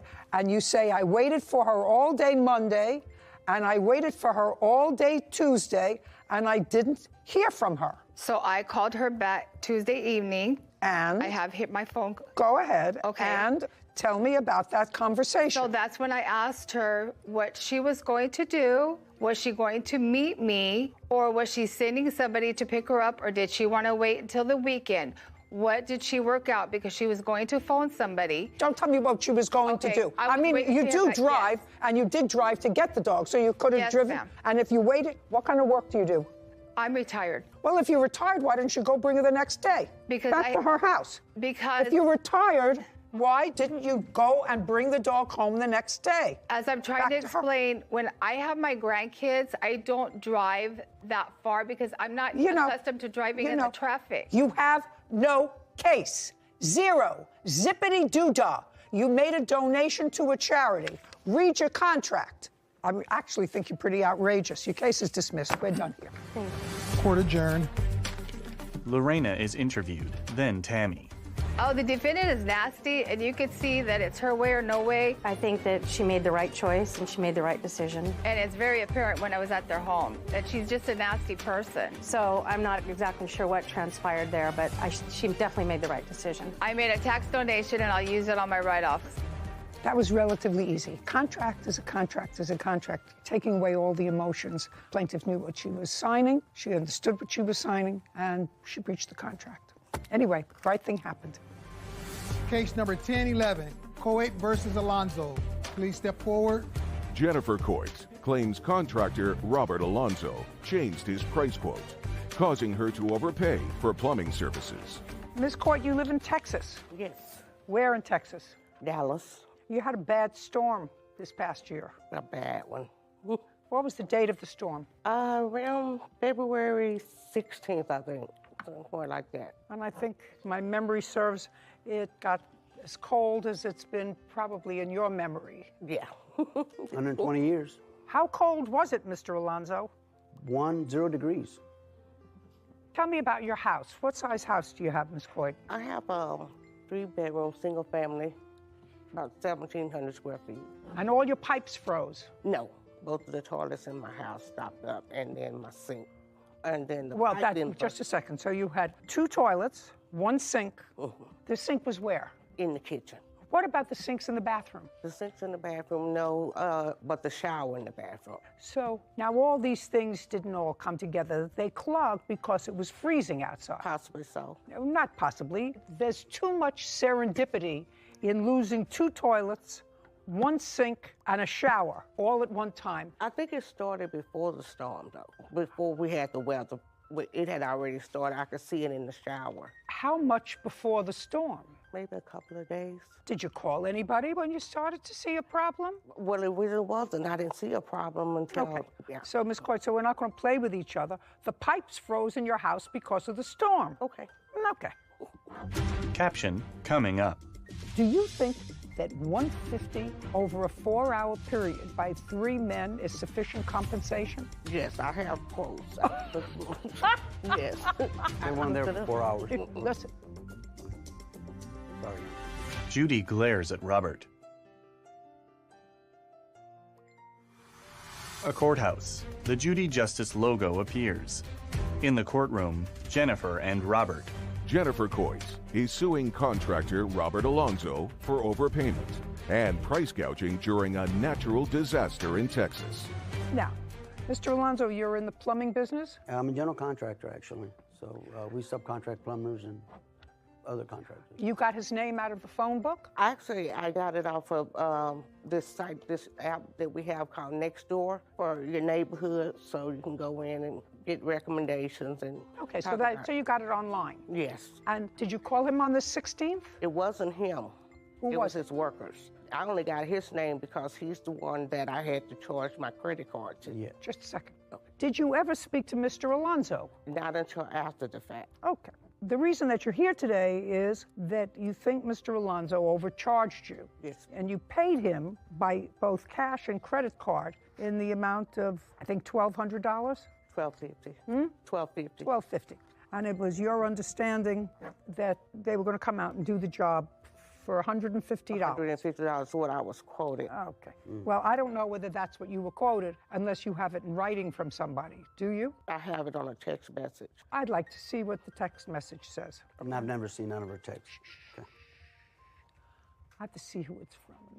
This one doesn't show the price. Well, that's what I need. No, I don't have that. So then, since you don't have any proof of what you were quoted, both either in a contract or in a text message that I can look at or in an email that I might be able to look at, tell me, did workers show up to your home on the 16th?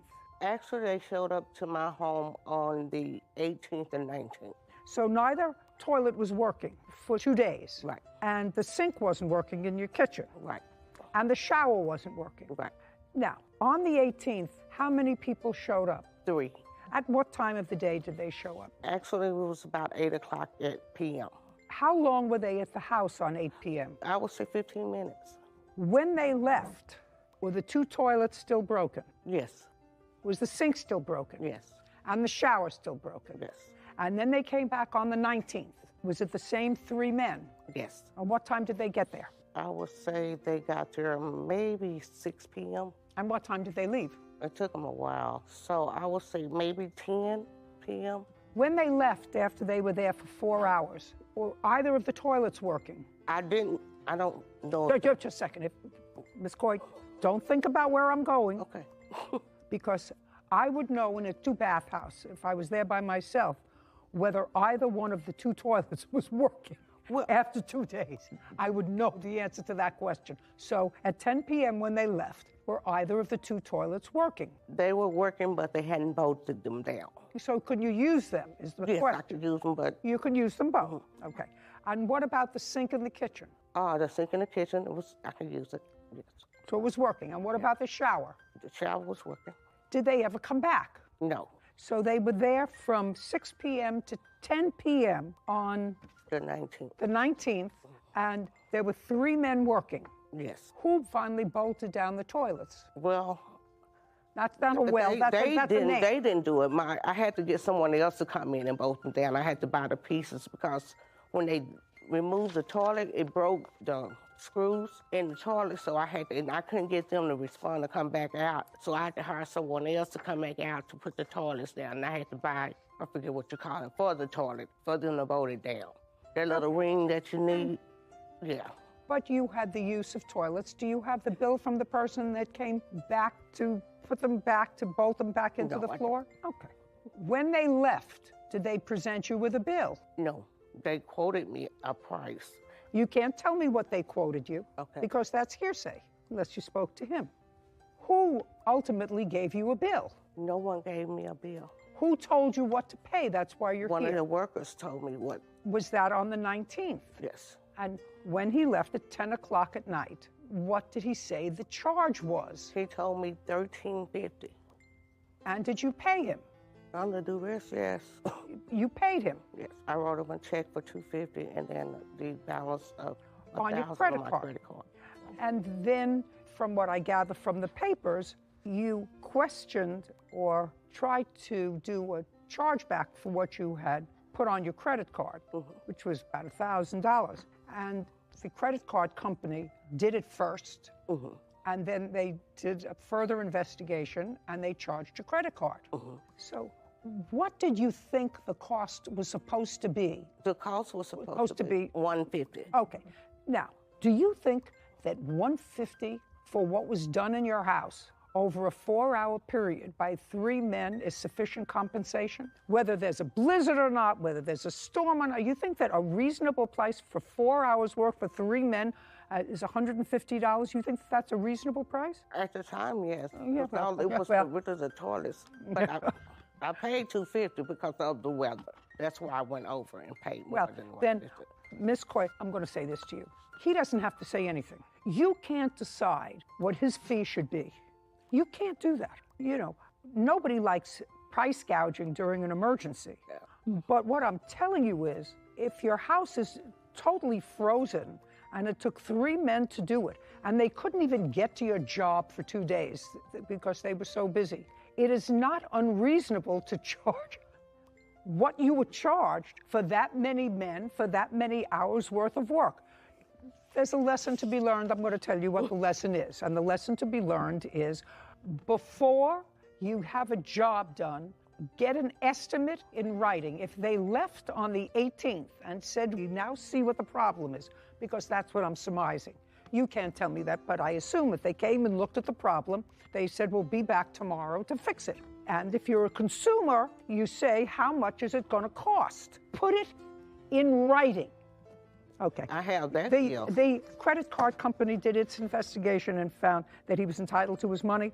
I find the same thing. Your case is dismissed. We're finished. Thank you. Thank you. Court's adjourned. Jennifer is interviewed, then Robert. Well, the fact that actually they didn't complete the job.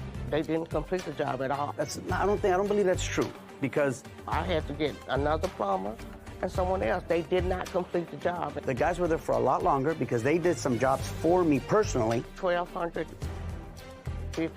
The money that was charged, that all went to the plumbers. I didn't make 1 penny. Never used them again. Hard times, people were in distress. You had to do what you had to do.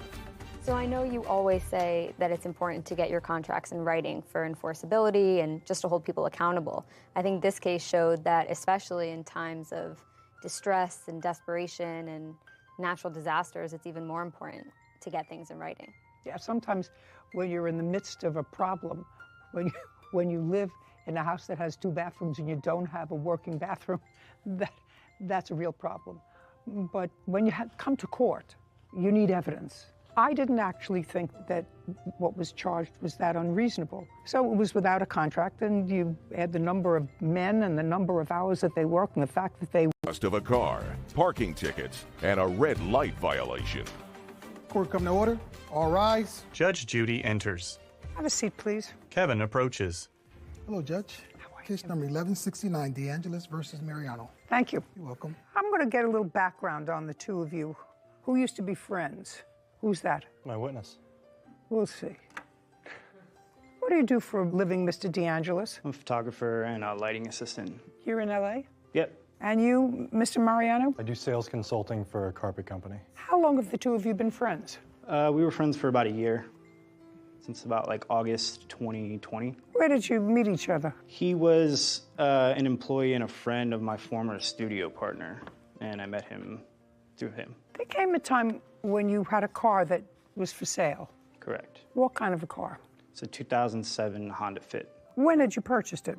I had purchased it December 2018 from a friend. Friend's name? Giancarlo. How much did you pay for it? Around $3,000. Around? Yes. Yes, around. No. Like a magician, Judy waves her hands at him. $3,000. Who has the title to the car? Frederick does. That would be you. I do not have the title. The title was in the car when it was impounded. Oh, that's so interesting. So you bought this car from Giancarlo for $3,000, and you sold the car to the defendant? Correct. For how much?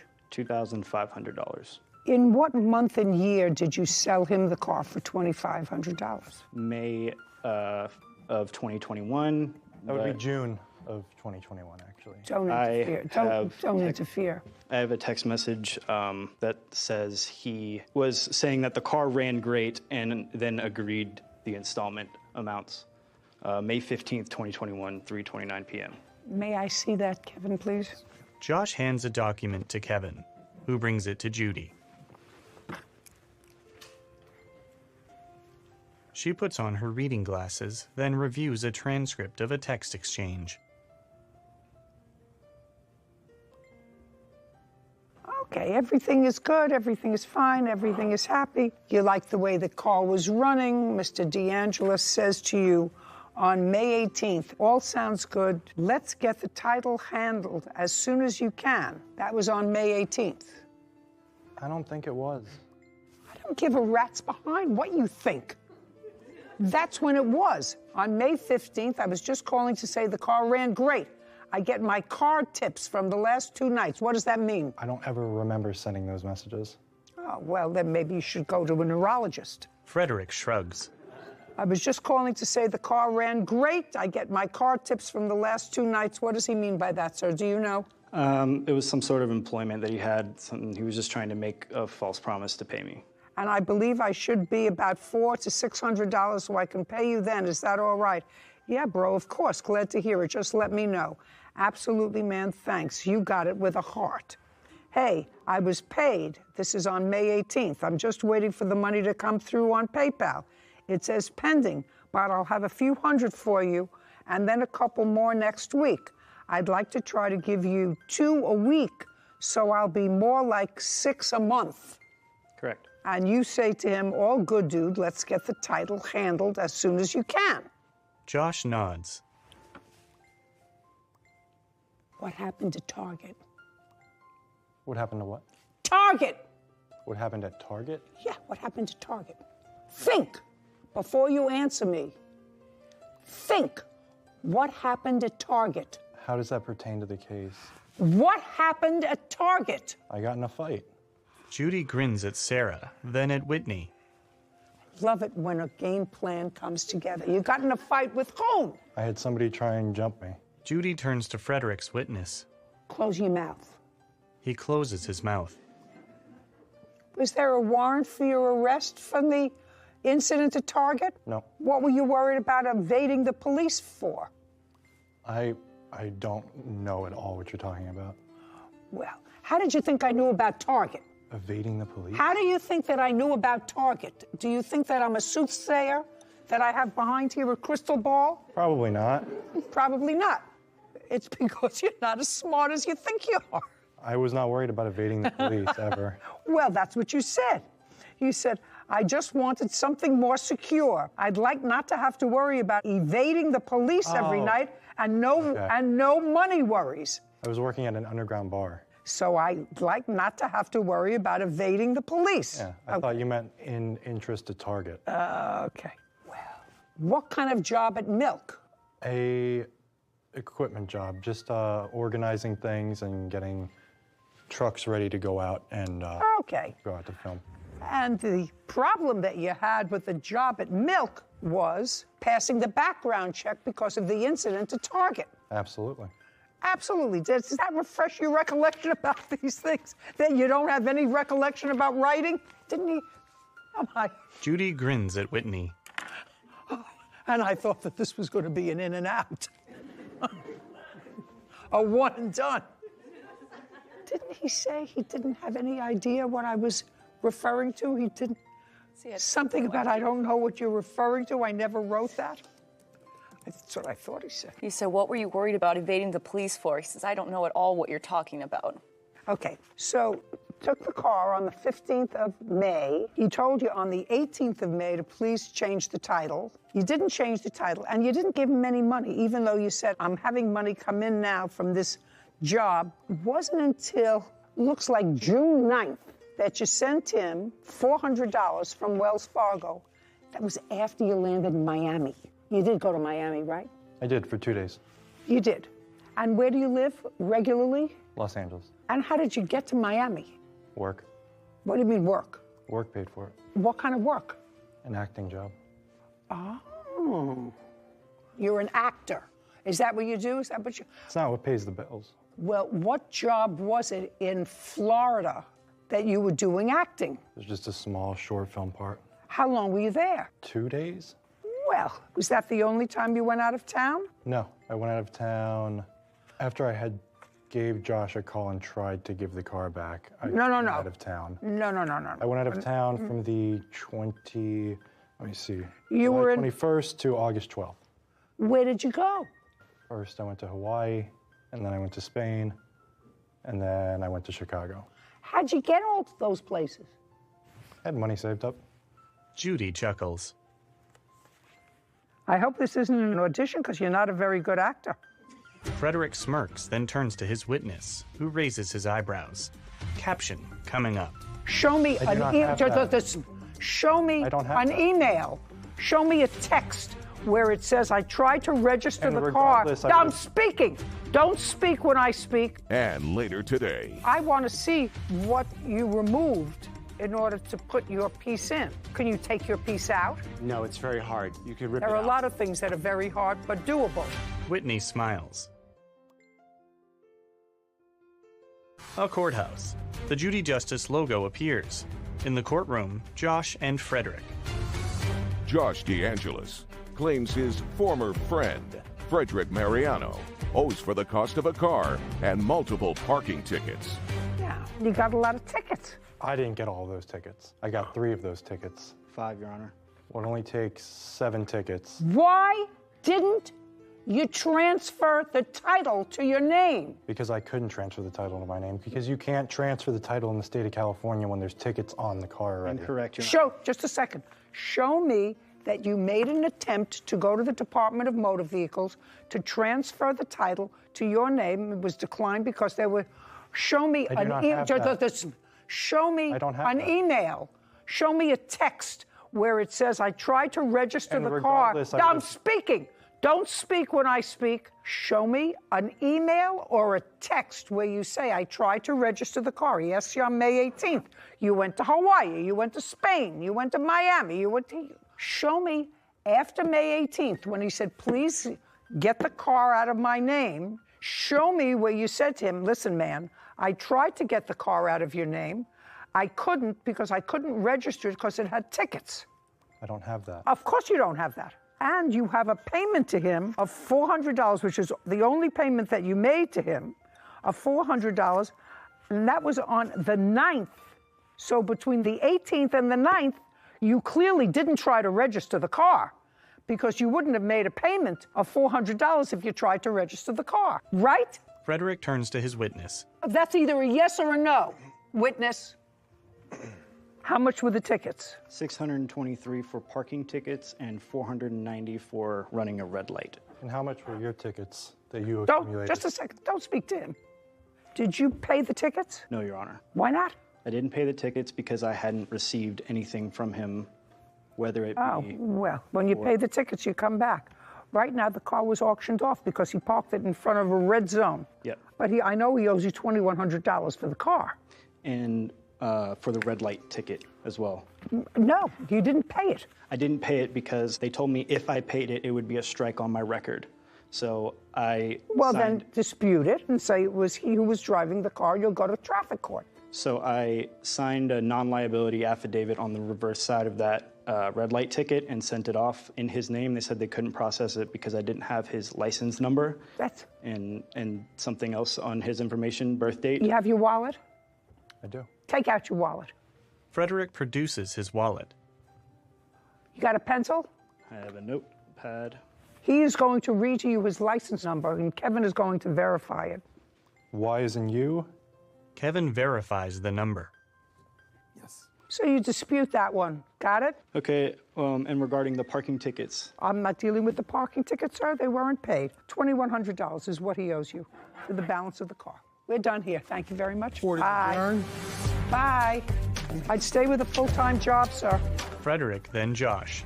The car was sold to me with parking tickets already on it. The truth is, it had about 7 on it. I trusted him, and everyone told me not to, but I gave him the benefit of the doubt. Well, he didn't know how to drive 5-speed when I gave it to him, so watching him drive away, was a little terrifying. Probably no more deals with friends. Yeah, definitely not dealing with him anymore. Judy. I think that these people who sell cars privately in installments to friends should rethink that. I agree. We've had too many of those things go south. Especially without written contracts or any real legal way to hold them accountable. Right. You have to say to yourself, what could go wrong? And what can I do to make that not happen? To prevent that. And if that could go wrong, it probably will. Yeah. And be prepared for it. Case number 1175, Voorhees versus Rodriguez. Please step forward. Zachary Voorhees. He's suing his friend, William Rodriguez, for the cost of designing a custom guitar instrument. Mr. Voorhees, your claim is an unusual one, and I see that nobody has a device to show me exactly what it is that you're talking about, so you're going to have to do your best to explain it to me. You have an engineering background. Yes. And you and the defendant were friends. Defendant is a musician, and you play the guitar. Play piano and guitar and a couple other instruments. And what I gather is that you got together at some point and discussed creating a device for a guitar that enhanced in some way the experience of either playing or listening to the guitar. Keytar, Your Honor. A blend between a guitar and a keyboard. So how do you hold, what does it look like? What does it look, show me what it looks like. I have no idea what it looks like. I would love to show you that. It's on my phone. If I could go ahead. Just a second. You have it? Never mind. Sarah shows Judy an image of a keytar. So it's you hold it, I'm presuming sideways. You hold it sideways? Mm-hmm. Okay, so you hold it either like a guitar or down here or up here, but it looks like a piano keyboard. Yes. And what was it that you were going to create for this piano keyboard / guitar? Your Honor, I'm a LED artist and engineer. What's LED artist? It's a light-emitting diode. It's a form of digital lighting technology that can be controlled with a computer. And so the defendant approached me to... Just a second. Is that what you do for a living? I did software for YouTube and Google as a senior software engineer, and this was a side thing that I did. So what you were creating was a lighting device for this piano / guitar. So it lit up and it lit up. Was it something that you could attach to the guitar? Yes. It was attached to the guitar and built into it. We removed a piece of the guitar and replaced it with a light array. Do you have the guitar? It's here, yes, but it's not prepared to present to you. I want to see what you removed in order to put your piece in. Can you take your piece out? No, it's very hard. Well, very hard is not the answer. You can rip There it are out. a lot of things that are very hard but doable. No, you can't remove it. Can you remove it? Yes. And how many pieces are there?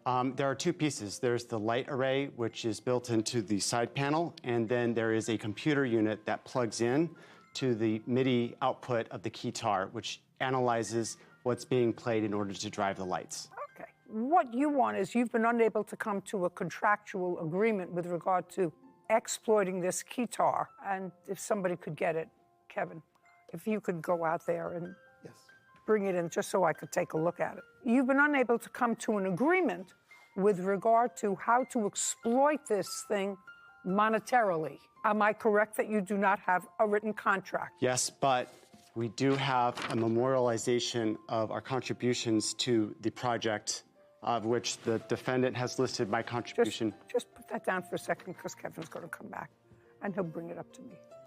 That's great. The memorialization, which you're going to show me, does it list a dollar amount? Yes, Your Honor.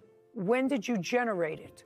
January 6, 2019. Do you have a copy of that? Not printed, no. Do you know that it exists? Yes. Oh, that's a whole... Yeah. That's a whole big thing. But now I see it's huge. That's kind of why the decision Kevin, was made. just put it over next to the defendant. Did you buy that, sir? I paid for all of the hardware involved in this. The guitar itself was a gift to me from a sponsor of mine, a music instrument maker. But everything else there that's built in, with the exception of the lighting piece that he put in. Oh, I paid for the lights as well. His contribution? I paid for the hardware. His contribution was software. Whatever it is, I don't know, hardware, software, who cares? William shrugs. Caption coming up. I feel that there was a verbal contract. I can't put a value on your work. What you want... He put a value on the work and the contribution. No, he didn't agree to pay it. Zachary nods. A courthouse. The Judy Justice logo appears. In the courtroom, Zachary and William.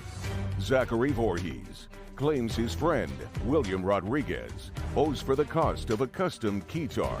William is countersuing for harassment.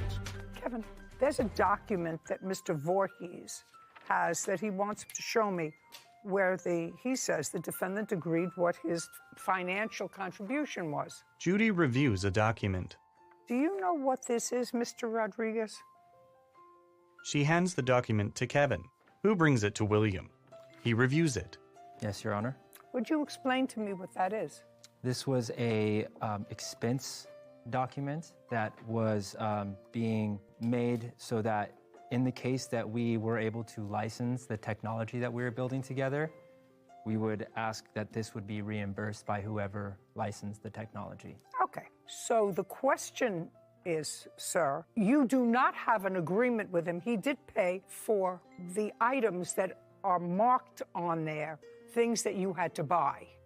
Yes. That's a yes. So you want, what you're asking for is for the court to make a contract for you. Yes. That's not a contract. That's not a contract, you're right. So you created a device. Software, yes. Get a patent for it. Courts don't create contracts for people. That's not what we do. We enforce contracts.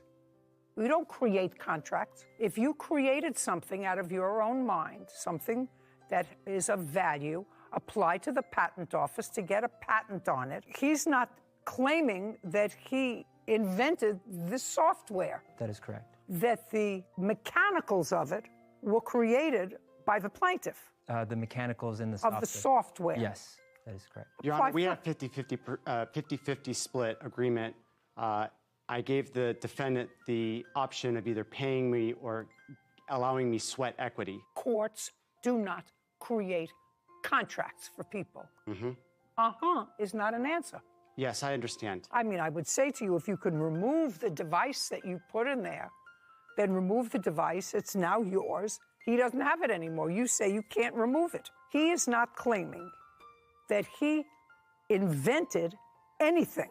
You're claiming that you invented this LED software. Mm-hmm. If you claim that you invented an LED software And installed it. well, you installed it, but you say you can't remove it, Yeah. right? Right. Mm-hmm. If you say you can't remove it, I'm not giving you that whole thing. That was a gift to him. Patent your software, and that if he intends to use it for any reason, you sue him for patent infringement, for violating your patent, if you get one. But courts don't create a contract for you. That's not what courts do. Got any questions? I feel that there was a verbal contract, and I'd like to see that enforced because verbal contracts do have force. They do have, but you want me to put a value on it, and I choose not to do that. I can't put a value on your work. What you He want... put a value on the work and the contribution. No, he didn't agree to pay it. It was an agreement that if there was something that happened with regard to this product that came from your brain, your labor effort would be worth $10,000 to that person who purchased it. But he's not purchasing it from you. That was never... But the value of it came from the design of the software. Then what I'm telling you is patent it, and if he attempts to use it, see, if you patent it, you can make another one. You can make 10 more. And if he attempts to use your patented software without paying you or anybody that sponsors him, you sue him for patent infringement. The patent game is a giant's game, and I'm just, I don't have the resources to get a patent and enforce it. I've been down this road before. I've gotten a patent. It doesn't seem realistic to be able to Well, get I something want to like tell that. you something. I'm not an engineer. I'm a lawyer. Mm-hmm. And I tried to get something patented that I thought was a genius idea about 35 years ago. Even I managed to get drawings and I'm not an engineer, and I can't draw a straight line. So if it's too cumbersome a process for you, I'm sorry. You should have had a better contract. I'm not making a contract for you against him when there was nothing in that paper that you showed me that obligated him to pay you $10,000 for your labor. Patent it. We're done. Okay. Patent. Court is adjourned. Thank you. Zachary. I felt that an oral contract would be binding, but the judge disagreed, and I'm going to accept that decision. He has been a good friend to me in the past, and this was pretty sad to have to deal with this. I agreed to forego payment in exchange for a 50-50 split. There was artistic conflict. All I wanted was 10 days out of the year to be able to use the device as I saw fit, and he was basically saying, no, I can't have it at all. All I wanted to do was talk about why he wanted to use it or the details of what he was going to be doing while he used it, and that was unacceptable to him. But he took advantage of me. I don't think that I'm going to engage with him again. I'm ready to move on. Sarah and Judy.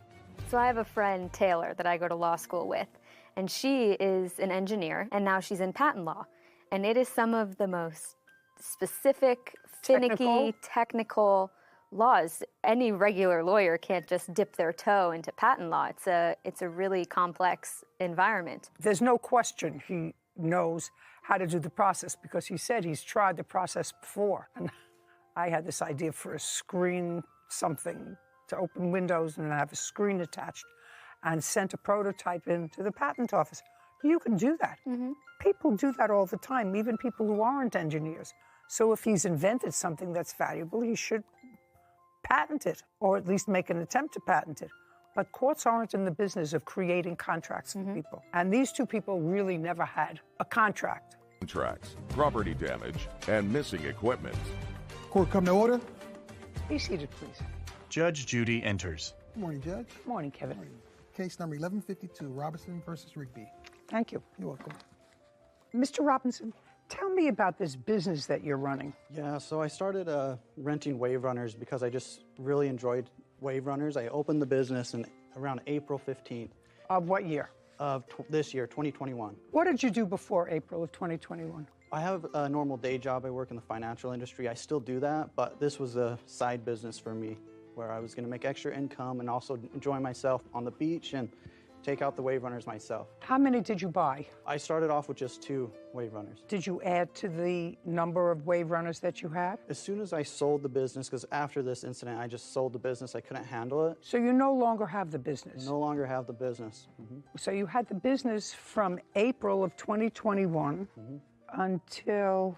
July 2021. Until July? Yeah. And when you say you sold the business, what did you sell of the business, or did you just sell the jet skis? I sold the jet skis and then... Oh, stop there. Yeah. And when you bought them in April 2021, how much did you pay for them? I paid, let me just pull up the receipt. I want to get this exactly right. Absolutely. Including taxes and everything, it came out to $26,856. That's for the wave runners. And then I bought a trailer with it. That was $2,100. And then other costs like life jackets, gas cans, came out to a total of $29,500. But you paid $26,000 for the jet skis. Yeah. Let's go back to when you sold the business. You sold the business a few months later. Yeah. And when you sold the business, you sold the jet skis. Yes. Who did you sell them to? I sold them to my witness, Nathan. Oh, Nathan, who missed the appointment. Yes. Yes. That's interesting. And did you create a bill of sale for Nathan? Yes, I did seller financing. He didn't have the money at the time, so I gave him seller financing. You have a contract of sale with him? I do, yes. I'd like to see it. Would you show me the contract of sale? Here it is. John produces a document, then hands it to Kevin, who brings it to Judy. She reviews it.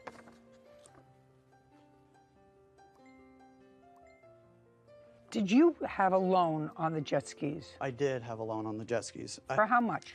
$18,100. Okay, so you were able to pay off the loan. Yes. And you sold the jet skis and equipment to him for $30,000. No, Your Honor, in addition to that contract, I gave him another $17,000. You gave him a what? I gave him $17,800 to buy more wave runners because... Oh, well, I don't care what you gave him to buy more wave runners. These were the 2 wave runners that we're talking about in this case. Yes. That you sold to him for $30,500. So that was the total loan amount, but then if you go further into it, then you'll see I gave him extra money. No, listen to me. You didn't sell them for a discount. You sold them for $30,500. And you agreed to loan him $30,500, and the loan is secured by collateral. Yes. I assume if you were smart enough to draw up this loan agreement, you believed that the collateral was sufficient to ensure that the loan was repaid. Yes, Your Honor. Of course. So, in effect, you were whole if he pays off this loan. Now, it is your claim that you rented these jet skis to Mr. Rigby for a family vacation. Yes. And you were taking grandchildren? Yes, my son has a houseboat down at Lake Powell, and we've been doing this for years. We've been, for about 5 or 6 years, we've been renting houseboats for our grandkids to go down there. You mean jet skis? I mean jet skis, wave runners. Okay. According to you, he rented them, and they were returned scratched? Scratched, yes, Your Honor. Okay. Do you have photographs of the scratches? I do, yes, Your Honor. John hands photos to Kevin, who brings them to Judy. She reviews them. They depict 2 scratched wave runners. Did you ever arrive at your destination, Mr. Rigby? Yes, I did. With the jet skis? Yes, we did. And one of them worked? Well, when you load them onto the houseboat, you can go wakeless. So they both worked just idling. So we loaded them onto the houseboat. So did you use them, is my question? No. Neither one? We used the one a little bit. Okay. Do you know how it got scratched? We rented them twice from him. We rented them once in May, and then this was the July trip. He charged my son for scratches on the wave runners. So my son told me, when you go to pick them up, take a video of the wave runners. I've got pictures of me on my phone, and I've got pictures here to show all the scratches on the wave runners. Oh, I'd love to see them. Yes. Judy glares at John. This is before we even picked them up. Stephen hands photos to Kevin, who brings them to Judy. And I got a video if you'd like to see that, Your Honor. I absolutely would. So these were photographs that you took before? Right in the yard before we even picked them up. Now I'd like to see your video, sir. Stephen swipes on his phone, then hands it to Kevin, who brings it to Judy.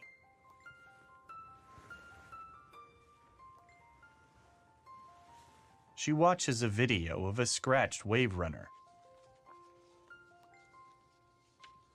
Okay. I just want to know, do you park your jet skis someplace, Mr. Robinson, where other jet skis are parked? Your Honor, I was out of town. That's an either yes or a no. John nods. Caption coming up. I don't use them often, but I have used jet skis, and some are carefully taken care of, and some, when they're rented, get banged around a little bit. Yours were banged around.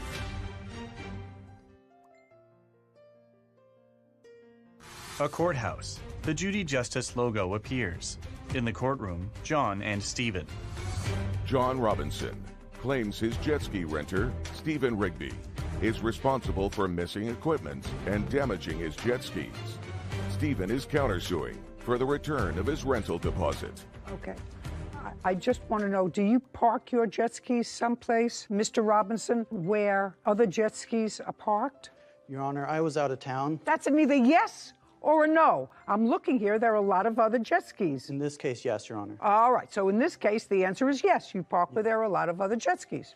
Yeah. Okay, well, this is July 23rd at 8:57 a.m., which is when you pick them up. Okay, and, you know, they look certainly drivable, but they certainly look used and they're scratched up. Yes, Your Honor. Okay, now, Kevin, would you return this? So they were scratched up before Mr. Rigby took them. Now, you have a video that Nathan just handed you. Yeah. He wants to show me a video of what he allegedly took on the same date. Is that what you want to show me, Nathan? Or you didn't take a video of the same day? It's not the same day. Then I'm not interested in it. Then I couldn't be less interested in it. So, Mr. Robinson, let me try to explain this to you, sir. You bought these in April. Did you buy them new or used? Brand new, Your Honor. And you rented them between April and the end of July? Yes, Your Honor. And you used them? Yes, Your Honor. How many times did you rent them? What do you think? Maybe 25 times? Maybe 20. So let's say 20, 25 times. And how many times did you personally use them? I only went out once, Your Honor. And what about Nathan? Did he ever go out in them? Once. Oh, just a second. Once. So you rented them 25 times, you went out once, he went out once. Well, somebody scratched them. Because what I'm telling you is his photographs that I've just looked at and his video of July 23rd do not show me brand new, 3 months old, subject to normal wear and tear by one person using them. There are scratches on them, they're scuffed, you know. I don't use them often and haven't been on one in a couple of years, but I have used jet skis, and some are carefully taken care of, and some, when they're rented, get banged around a little bit. Yours were banged around, and you sold them for what you paid for them. So I don't know what you're complaining about. So here's some more pictures. That was right when we picked them up. And you can see more scratches than I can't differentiate, sir, between what scratches were there and what scratches were not, nor do I intend to use this device to figure that out. Because you have a bill for me, I assume, from a mechanic. Yes, Your Honor. Who fixed up all the scratches. And I assume, without looking at it, that the mechanic doesn't list where each scratch is located. I assume that there's a general bill for cleaning up the jet skis. I may be wrong. If I'm wrong, tell me I'm wrong. Yeah, it's a general bill, Your Honor. Okay, then there's no way for me to differentiate between what the scratches and nicks and dents that were in the jet skis in the video that I just saw from July 23rd and your mechanic's bill. So what I'm telling you is you had no damage. You sold the equipment to Nathan for what you paid for it. You rented them, according to you, 25 times between April, May, June, and July 23rd. So you don't have any damages because I assume you made money. I assume you rented them for money. Yes, Your Honor. Okay, so you have no damages, and there's no way for me to tell where the scratches are. With the sale to Nathan, I gave him an additional $17,000 to get to that $30,000 that I sold it to him for. So that's where we would actually sold it to him for much less than $30,000. That's not, I may have missed it. So you gave him $17,500. Instead of making the note half, you gave him $17,000. I don't understand that. So in order to run the business for Nathan, he needed more than just one set. And so he had to go out and buy new sets. And so I gave him an additional $17,000 when I sold it. Yeah, well, that is not my problem, sir. That is your convoluted business arrangement with him. But your loan agreement, the collateral for the $30,000 of the 2 jet skis. Yes, Your Honor. Any wave runners he bought after that would also be under collateral. If you look at the collateral, it's just... Oh, that's okay, but at this time, he hadn't bought any. At this time, at the time of this loan agreement, which was for $30,000, you had the collateral for this loan agreement was the 2, are they Kawasaki? Is that what they are? Yes, sir. Jet skis. Absolutely no way for me to determine what was damaged and what was not. I saw it was clear that these were scratched up when he picked them up. Now, according to you, missing revenue, damaged jet skis, forget that. Loss of revenue, forget that. They were scratched already. Missing equipment. Okay. What equipment was missing? Life jackets and a gas can, and then there's a rod that carries the gas can. They took that rod as well. Well, I don't know who took it. Yeah. They would have no use for that. Yes, Your Honor. Do you know what I mean, Mr. Robinson? They would have no use for it. So life jackets. And how many life jackets did you provide? 6. Mr. Rigby, were there life jackets? No, no life jackets, Your Honor. You had your own life jackets? We had our own life jackets. Was your wife with you? Not when I picked them up, no. Okay. But she's my fiancée, Your Honor. Nice, good for you. Mr. Robinson. Yes, Your Honor. You told me earlier, I believe, Whitney, I believe Mr. Robinson said earlier that he closed down his business right after this incident. Is that correct? Had it in April, sold it in July. He said after I bought them, I sold the business. I couldn't handle it in April of 2021.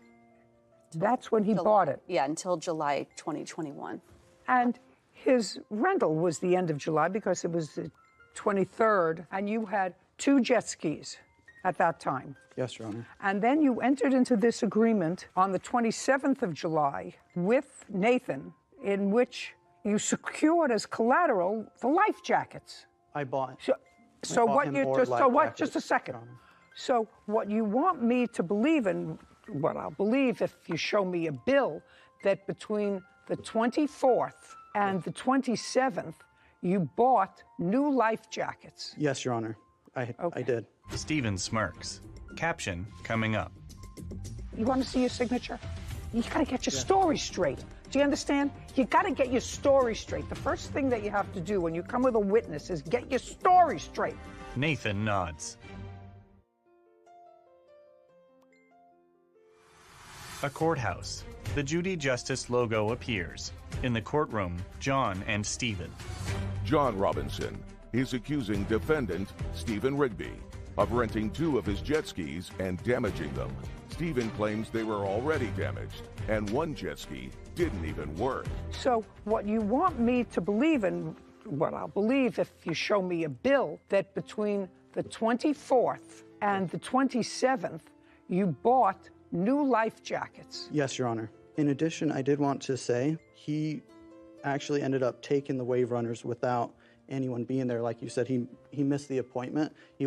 He told him he's going to be there at 10 o'clock, but he showed up really early and took the wave runners without signing an agreement, without calling me. And then at that point, that's why we had to report it to the police, because he took the wave runners without signing the rental agreement or paying full for them. So in this text here. No text. I want to see a bill from a sporting goods store for life jackets between the 23rd or the 24th of July and the 27th of July. So Nathan bought them, and then I Venmo'd him. Do you have that on your phone? So I can show that I Venmo'd it.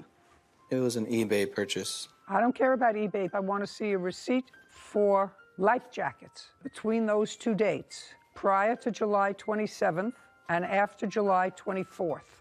Here's a Venmo of me Venmoing him for those life jackets. Nathan's going to have to get me where he bought them. Right here. Let's see. And the date he bought them. Nathan hands his phone to Kevin, who brings it to Judy. She looks at a receipt for a life jacket. You bought 1 Exo Blue Universal adult size life jackets. Is that right? Yes. It was a pack of 4 or 5. For $59. I don't remember. Yeah. I don't remember. Okay. You didn't take any life jackets? No life jackets. Okie dokie. You have a counterclaim. How much of a deposit did you give to the plaintiff? $900. On what date did you take the wave runners? On the 23rd. I see that you dropped them off someplace. We dropped them off back at the marina at Antelope. He told us we could no longer use the wave runners, so we had to haul them all the way back to the marina, and that was on the 25th. And tell me what happened with the pickup, the exchange. Nathan over here, who I'm not interested in their business arrangements. It all sounds a little sketchy to me. He was out of town. Nathan was supposed to make the exchange with you, give you the paperwork. He was supposed to pay the balance on the 23rd, correct? Correct. And what time were you supposed to meet him? I got a text message from John Joseph about a week before. I've been up to his house. I went up and inspected the wave runners. I seen what they looked like, and they were brand new. I was really impressed. A week before we were to pick them up, before July 4th, it was on July 17th, he sends me a text saying, I'm out of town.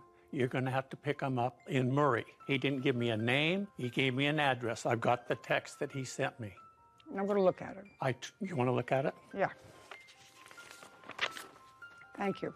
Stephen hands a document to Kevin, who brings it to Judy. She reviews it. So you had been to see them, and they were brand new when you saw them? When I went, that was back in April. They were brand new, yes. And then we move forward to the end of July. Right. So that's the text he sent me to pick them up. No, you can see no name, no nothing. I tried calling him. Well, first I said thanks. The next day I called him because I wanted to talk to him. What am I supposed to do? Who am I supposed to talk to? Well, what he does on his phone, it goes to voicemail, and then it says my voicemail's full. You can't leave any messages on his phone. So what I did is I called rental. I don't remember who I talked to. I says, hey, I'm picking up... You can't tell me what they said to you. No, I told them I was picking up some wave runners that was John Joseph Robinson's. Are you going to have them there? And he said... But you can't tell me what he said. Oh, okay. You went there. I went. Did you ever make an appointment with Nathan over here? Never. I didn't know who to talk to. When I talked to him down there... Stand up, Nathan. Tell me when you had, Nathan, a conversation with the defendant. Listen to me, then you're going to show me on your phone the day that you had the conversation with him, okay? On what date? Take out your phone. Your Honor. Just a second. Take out your phone. Now tell me on what date you had a conversation with Mr. Rigby. Your Honor, it wasn't on my phone that the conversation happened. It was on whose phone? When he called rental the day before to ask how to pick them up, I happened to be there at the time, and the guy there... You can't tell me what he said. Gave me the phone. He gave me the phone, and I personally talked to him, and I told him, meet me at 11. Just a second. So you told him to meet you at 11? Yes. Is that right? Okay. Let me tell you what your partner over here swore to in his complaint. Let me tell you what he swore to. Since I was out of town, I left the jet skis, gear, and trailer at a third party's house, which was not so. You left it at a launching yard. Nathan, my witness, was to meet Stephen, that would be you, at 10 a.m. That you want to see your signature? You got to get your story straight. Do you understand? You got to get your story straight. The first thing that you have to do when you come with a witness is get your story straight. You owe him his $900 back. Is that what you paid him? That's what I paid him. That's what you're getting back. Your case is dismissed. Judgment on the counterclaim for $900. Thank you very much. We're done. Court is adjourned. John, then Stephen. I thought he was a good guy, but obviously not. I think Judge Judy is spot on. Called the police because he never signed the rental agreement. Am I supposed to sign something? Am I supposed to pay you guys? He says no. They abandoned him in a parking lot. I love Judge Judy. Sarah and Judy. I learned a good lesson from that case. The defendant did a great job taking a video with a timestamp before he even took the jet skis off of the plaintiff's property or wherever he had left them. So guys, this is your guy Charlie here again with the new gameplay of Counter-Strike 1.6, and the map we are going to play this time is CS Oil Rig. I've played it before and this map is kind of fun, but let's see do you guys enjoy the map or not, but I hope you're gonna enjoy it.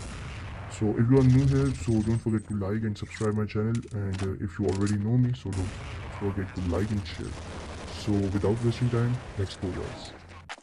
Let's go. Let's see what's happened this time. We will play with counter-terrorist this time, okay? We are not gonna play with the terrorist. So I picked up my guns and let's go. I will go from this side and let's see what's happening. I spot someone. Yeah. There he is.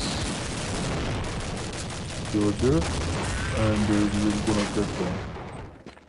So now move to next area. And see what's happening. Maybe they are here. I spot someone.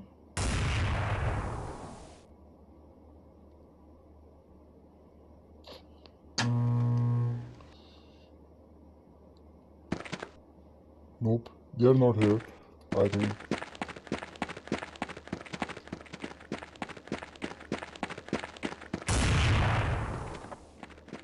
Maybe they are here. Oh, they're coming, they're coming. I will gonna hide in this area and go. Yeah, I caught them. Maybe here? Yeah.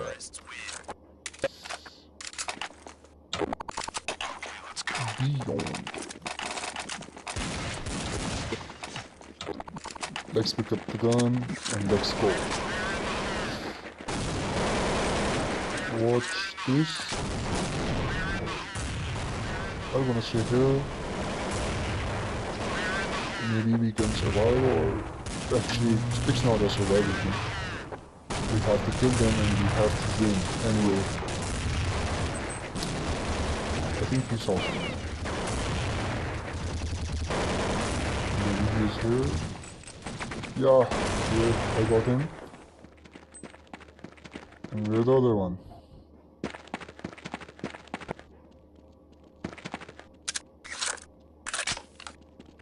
Where is the other one?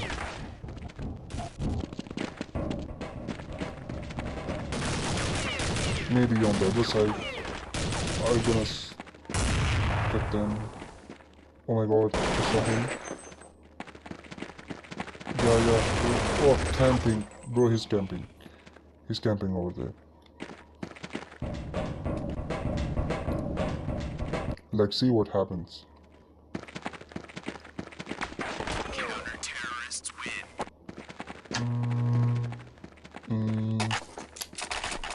No. I'm gonna try again this time and see what happens. Either we win or lose, I don't know, but we're gonna try our best. I hate flashing bangs. I hate flashing bangs. I hate this thing. Yeah, I got him. I got one. Oh bro, seriously? I didn't saw him.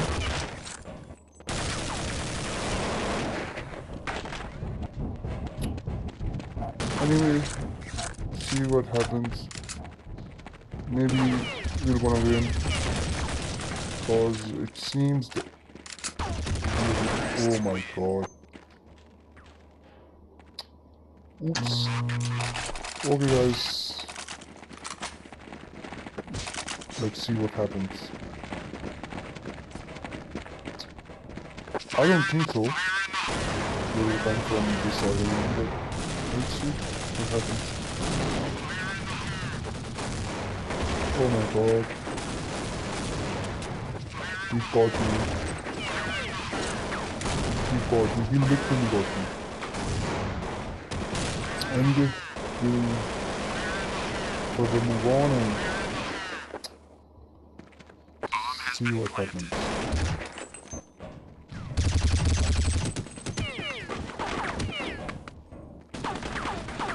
I spot the bullets, but I can't.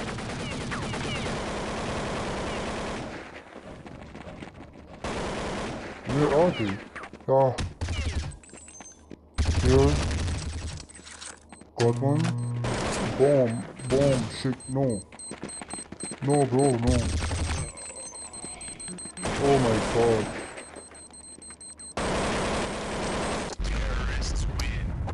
Oops. No worries. We will gonna get him. Anyway. Let's see what happens this time.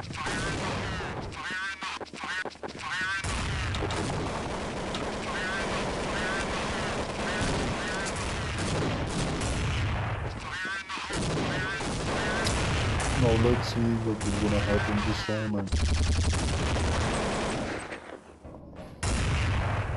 oops. Oops. Oh my god. I didn't thought that. But anyway, we're continuously moving on.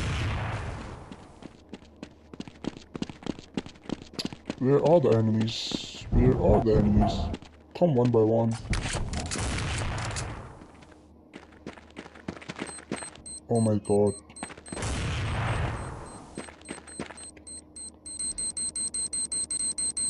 Not more time. Oh my gosh. Opponent players are playing well today.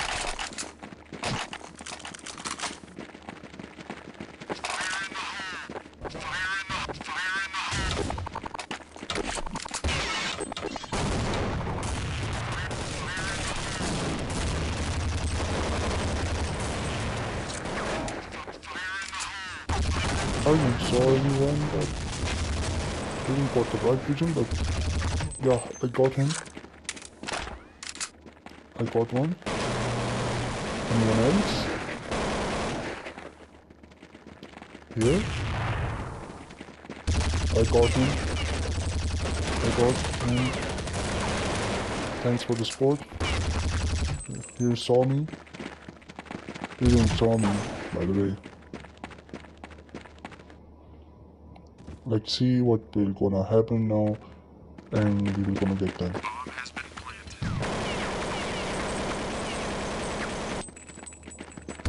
Oh my god, Desert Eagle. Eagle, seriously? They are playing good, but let's see.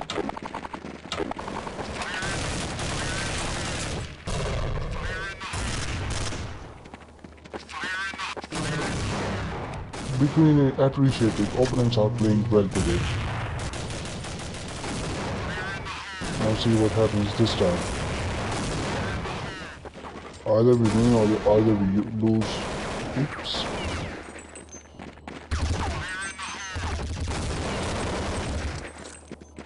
I thought that he got me, but bro, seriously? Seriously, bro? I suck.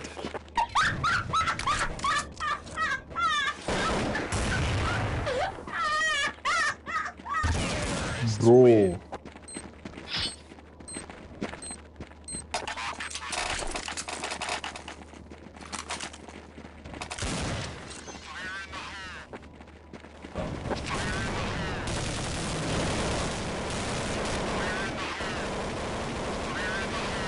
Oh no, bro. I can't get them. Where are they? I'm gonna get them. Oh my god. I suck.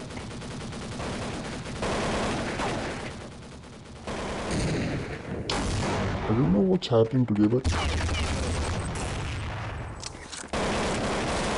maybe. Oops. Let's see what happens. Oops.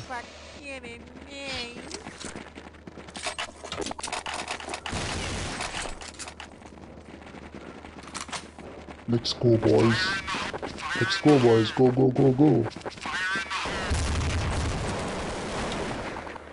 Don't you stop, boys. Don't stop.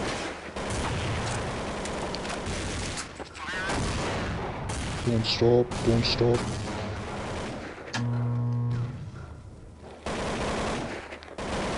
Keep moving on. Keep moving on, guys.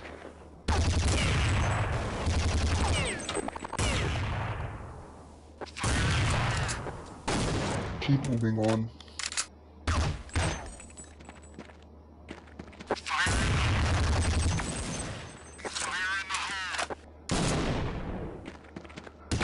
We are playing well.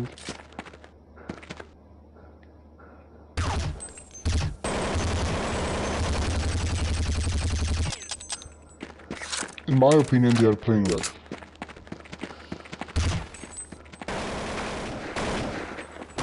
Oops.